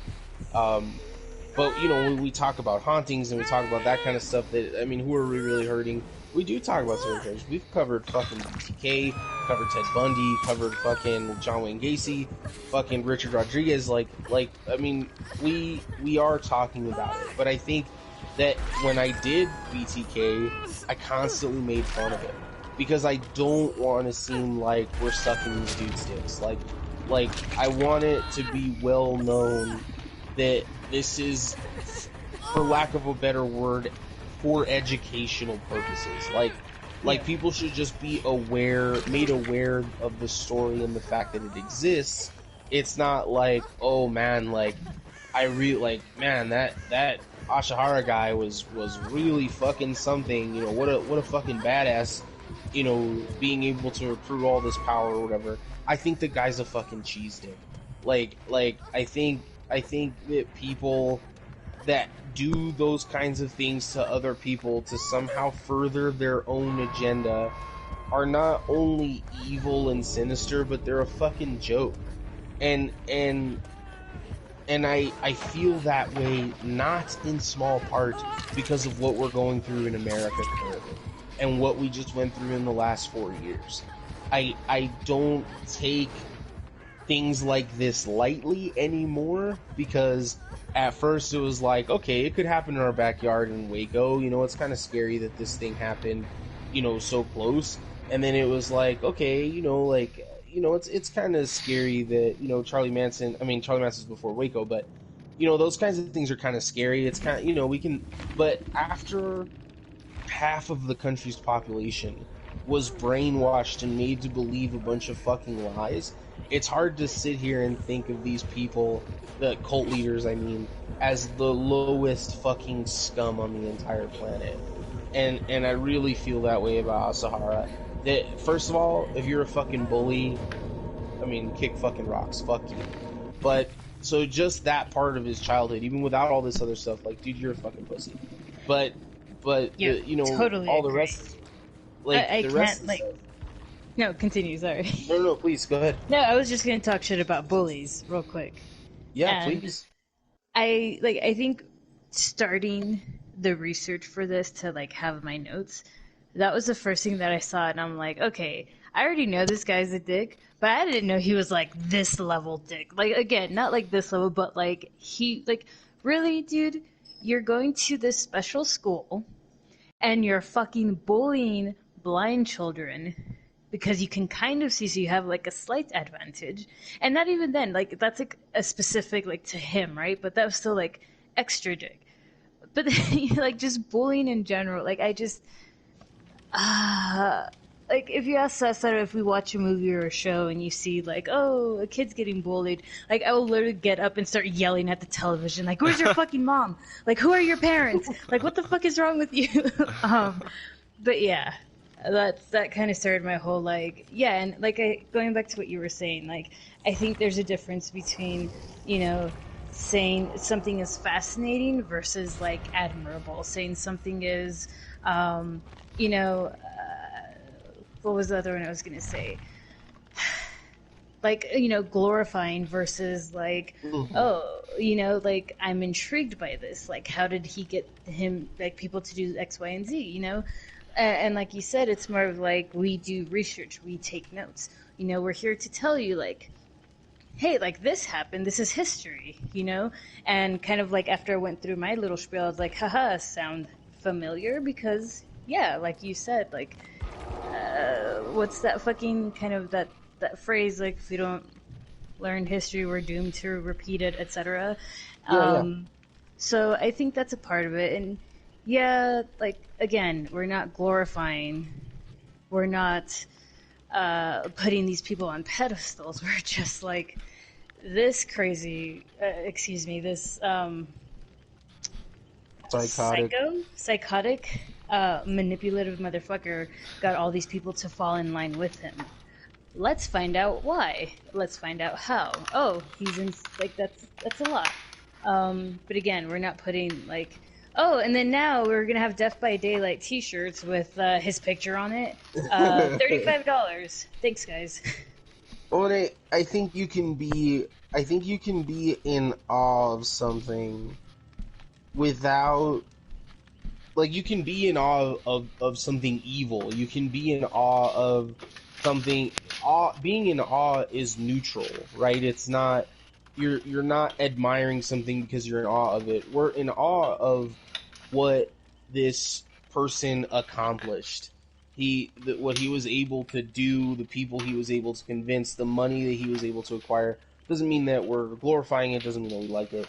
But ultimately, again, our verdict, and this is not going to be a surprise to anybody, the verdict here is that this guy is one of the giant pieces of shit to ever be on the planet, and we got very lucky that us, Japan, whoever, got very lucky that only 13 people were killed by him, because he had the means and the plans to kill significantly more.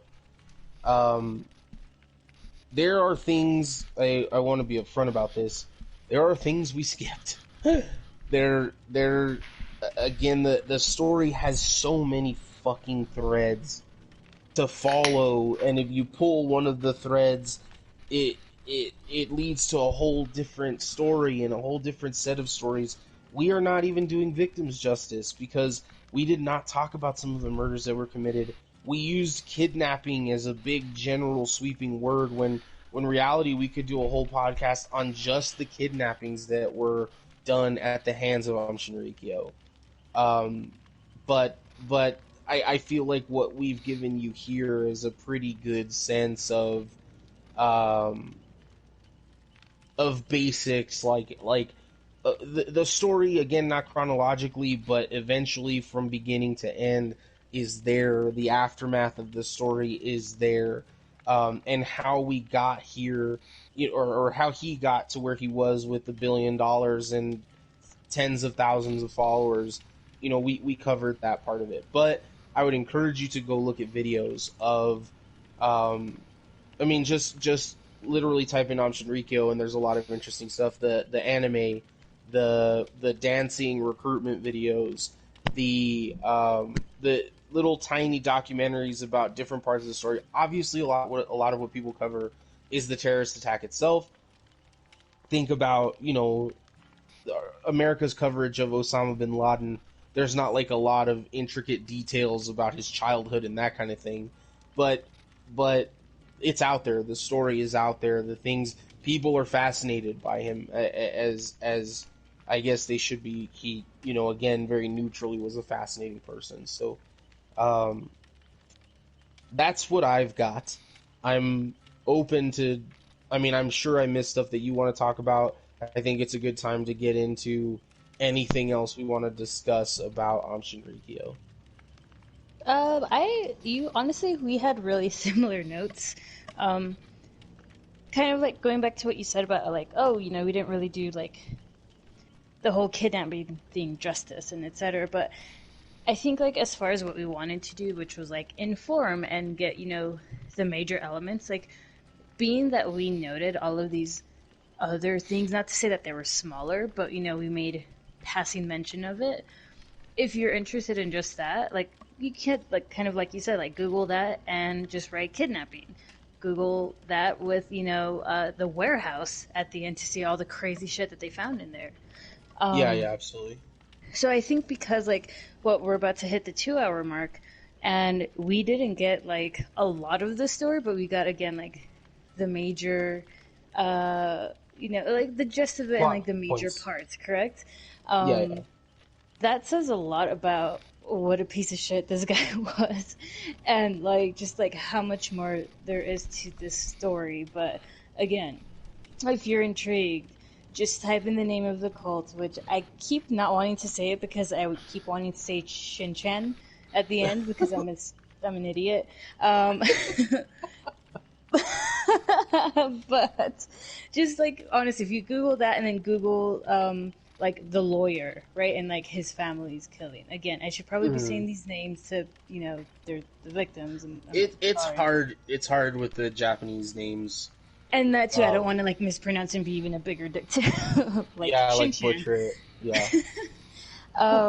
But no, yeah, I think for what we wanted to do, I think we hit the major points, and I think we still got across that this is not someone to look up to. This could have been so much more. It is scary to think that if certain things didn't go their way, like, how things ended up playing out, like what could have actually happened? It's all those what ifs that make it so terrifying. So like it would have changed the history of like everything. Like and it wasn't just like a yeah, like he was claiming like Japan was coming to an end, right? And that's where the attacks were started, but he also had like um again like he wanted to attack like oh my goodness, like American military bases, wanted to, and again, attack like the British family he was against, right? Right, Like it was right. just, it was like a global thing. Like, and again, like as mentioned, he was like good friends with like top Russian government. So I'm glad shit played out the way that it did. I'm not saying I'm glad about the deaths and everything, of course not. But if you look at and read into it more, like what could have happened, like, oh my gosh, like, where would this world have been today? Like, what the fuck? But let's not go there, because that's scary. So, Well, and I think you said earlier we don't learn from history. We're doomed to repeat it, and I really think that we need to learn this lesson again. We're learning this lesson now as Americans, and you hope that it creates for a better world in the future. There isn't something like this that has come out of Japan since then because there were regulations and stuff. I'm not saying there's a good quote uh, that says those who choose security over freedom deserve neither, and so I don't believe in like reactionary lawmaking and things like that, but rather about educating people. Hey, if someone tries to get you to sign over your car because they want you to be enlightened, that's not good. That is not a good reason to sign over your car to anybody, and you're probably joining a cult. There's a yep. lot of that in Japan now. There's a lot of free thinking warnings, like be a free thinker, be independent, don't get swept up in because they have crazes in the same way that we have crazes just over different things where people get swept up in fucking Pokemon is something that both countries share. Um, and so there is that tendency, but there's a lot of look, that's fine. Get really into certain things. But the second you start being asked to be part of like this hive mind, or the second you're asked to do something you're uncomfortable with, question those instincts and question what you're getting yourself into. And that kind of education is important. Again, the legislation that's there, it happened, whatever. I don't know enough about Japanese politics to comment one or the other, but the education of it, I think, again, is a parallel for us where we're in the future. I'm going to be like, look, if a presidential candidate has fans, like actual fans, like people root for sports teams or fucking go to concert fans, something's very wrong. That's not what politics should look like. It's not how politics should feel. That's not how politics should sound. All of that, there's something wrong with every single part of that, and I like the educating ourselves to prevent things like this happening in the future. And I think we see a working example of that with Shinrikyo and what became of it in Japan.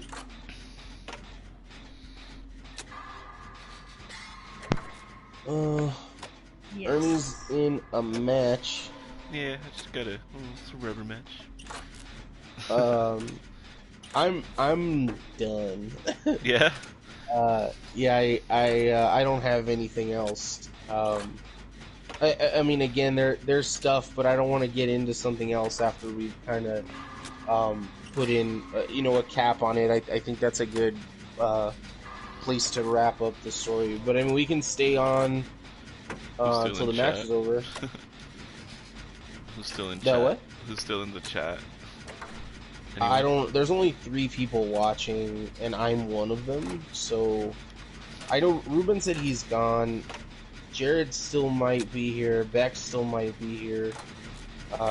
Jesus, I can't imagine, is still around. He might have gone to sleep. But I mean, there's no way to tell unless they say something. Yeah, exactly. At one point we had 10. And it's Saturday night, so people probably just had things to do. Now that there are things to do again, little by little, we had a parade for my grandma and my mom today. It was pretty fucking sad. Why a parade? For the birthdays. Oh, okay. Like, we're just not like getting together and celebrating, so it's just a parade and drop off presents, whatever. Gotcha. Every time my grandma sees like the family, she's crying and shit. So, but little by little, we're getting there. They just got their second vaccine a week ago, so in one more week, they'll be at that 95% immune target. And they'll still have to be careful and stuff, but at least they'll get to leave their goddamn house. Yeah. They've been fucking locked up for 10 months, and it's starting to get to 11 months now. Hey, we're almost there. Moving on up. Moving on. Yeah. If we don't be careful, the whole world's gonna look like this fucking room. Fucking... What is this, Stranger Things? Yeah, actually. It's Hawkins. Fucking... Yeah, I'm fucking That's scared, where the man. portal is, I guess. I'm a climate change worrier. Like, it's something that affects my everyday life, because I honestly believe, like, if we don't take care of it, none of us are going to be here for very long. And they just came out with a machine that literally removes CO2 from the air, and not only could it stop climate change, it could reverse climate change. Where was this? Where did you see this? What can I Google? So there's a Reddit post about it on our Uplifting News.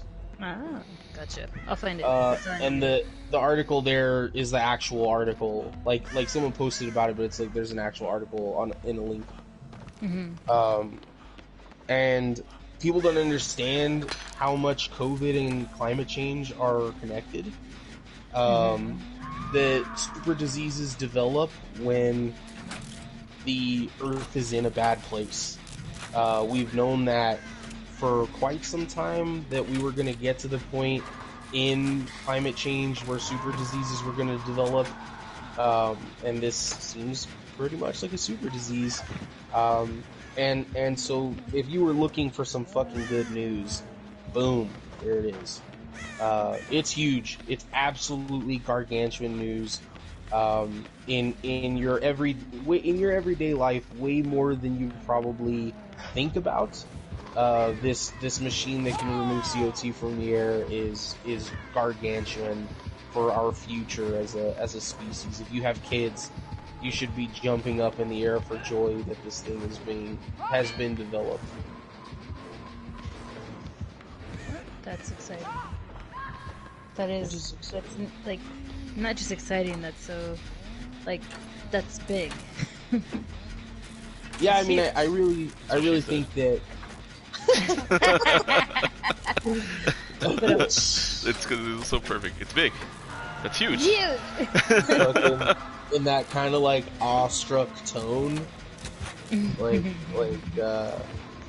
I know it is. But yeah, I mean, I think we're really gonna look back in 10 years and be like, this is one of the pieces of the puzzle that fucking saved our asses. Because yeah, it is getting pretty fucking bad. And the fact that stopping it in its tracks is great, but then the chance to reverse everything is even bigger, and that's what they're saying. They're not 100% sure that we can reverse all of it, but if we start going in the other direction, that would be fucking huge. So if you were looking for some good news among all the terrorist attacks and the COVID and all that stuff, that's pretty good news. I'm trying to think of other good news that I heard. I was happy about something else this week. I can't remember what it was. Matt Stafford for 2 first-rounders, a third-rounder, and Jared Goff moving the other way. Oop. That's monitor. Sorry. It's a what? It's because this person is like terror radius is like tiny as shit. What does that mean though? Like, they likely have the perk monitor and it's monitor and abuse, I believe it's called. Where like it lessens like the radius, like where you hear the heartbeat. Oh, for sure. Yeah.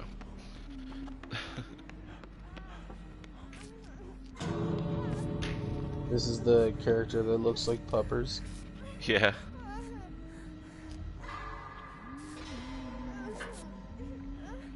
Fucking Puppers. Do you still watch him? Yeah. He's getting sicker. Oh, you can tell. Oh, fuck. It's pretty shitty. Like, his voice is starting to slur a lot more. That fucking sucks, man. Seems like a cool dude. Yeah. Well, this was a boring match. Are you getting to the exit? Yeah, I'm at the exit right now. Oh, for sure. And you're all gonna get out? Yeah, this killer was pretty bad. Yeah, fucking apparently, dude. Holy shit.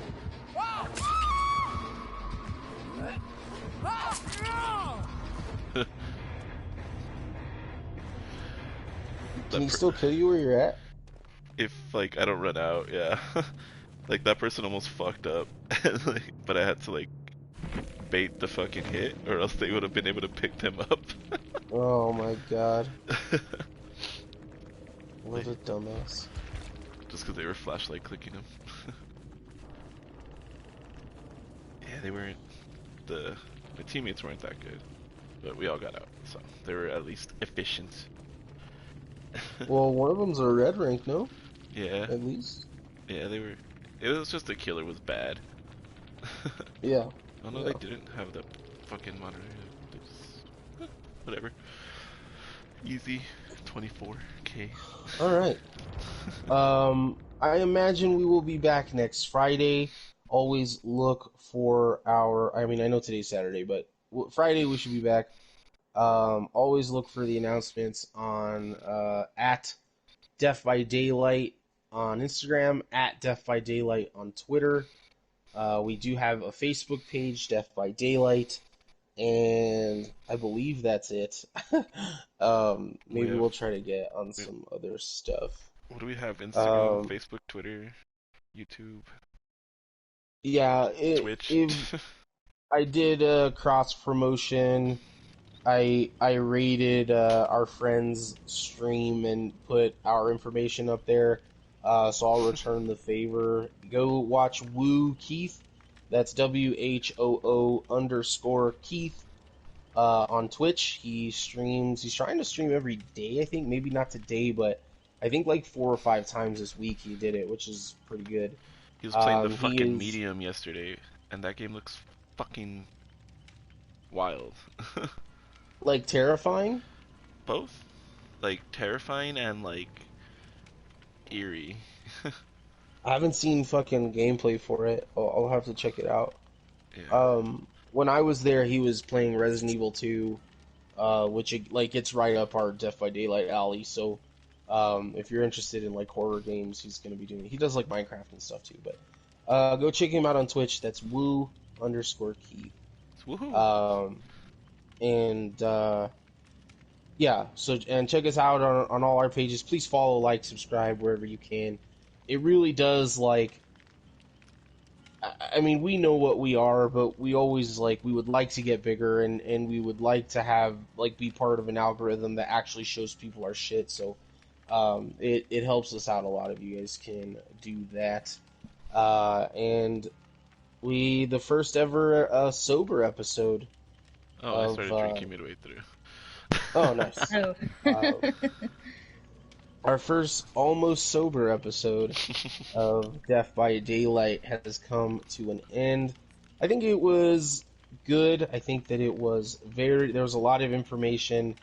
We're going to get back to the audience interaction and stuff like that moving forward. We just have to pick some topics that maybe are a little bit easier. It's hard to do like a what did Shinrikyo do this time game. But hopefully in the near future. And that's going to be it for me. If you guys want to throw some stuff in if you want. Send us like messages on Instagram. Whatever you guys want to hear us talk about. Yeah? Yeah. Yeah, I agree. And if you liked us getting on like earlier too, let us know, because it's pretty cool, I guess. It's barely 9 o'clock. I think it is I mean you usually work like later than this, but Yeah. Whenever we can, I'm sure we could if it is popular, we'll try to do some earlier episodes. I know, Luis, you're still waiting if you're listening. I know you're still waiting for Silent Hill. That could probably be coming up pretty quick. I can't guarantee like next week or anything, but probably here in the next month or so we'll figure out a way to do a Silent Hill episode. And that's it. So thanks for stopping by. I forgot how I'm exiting without Jesus now. So bye-bye. Bye. Bye.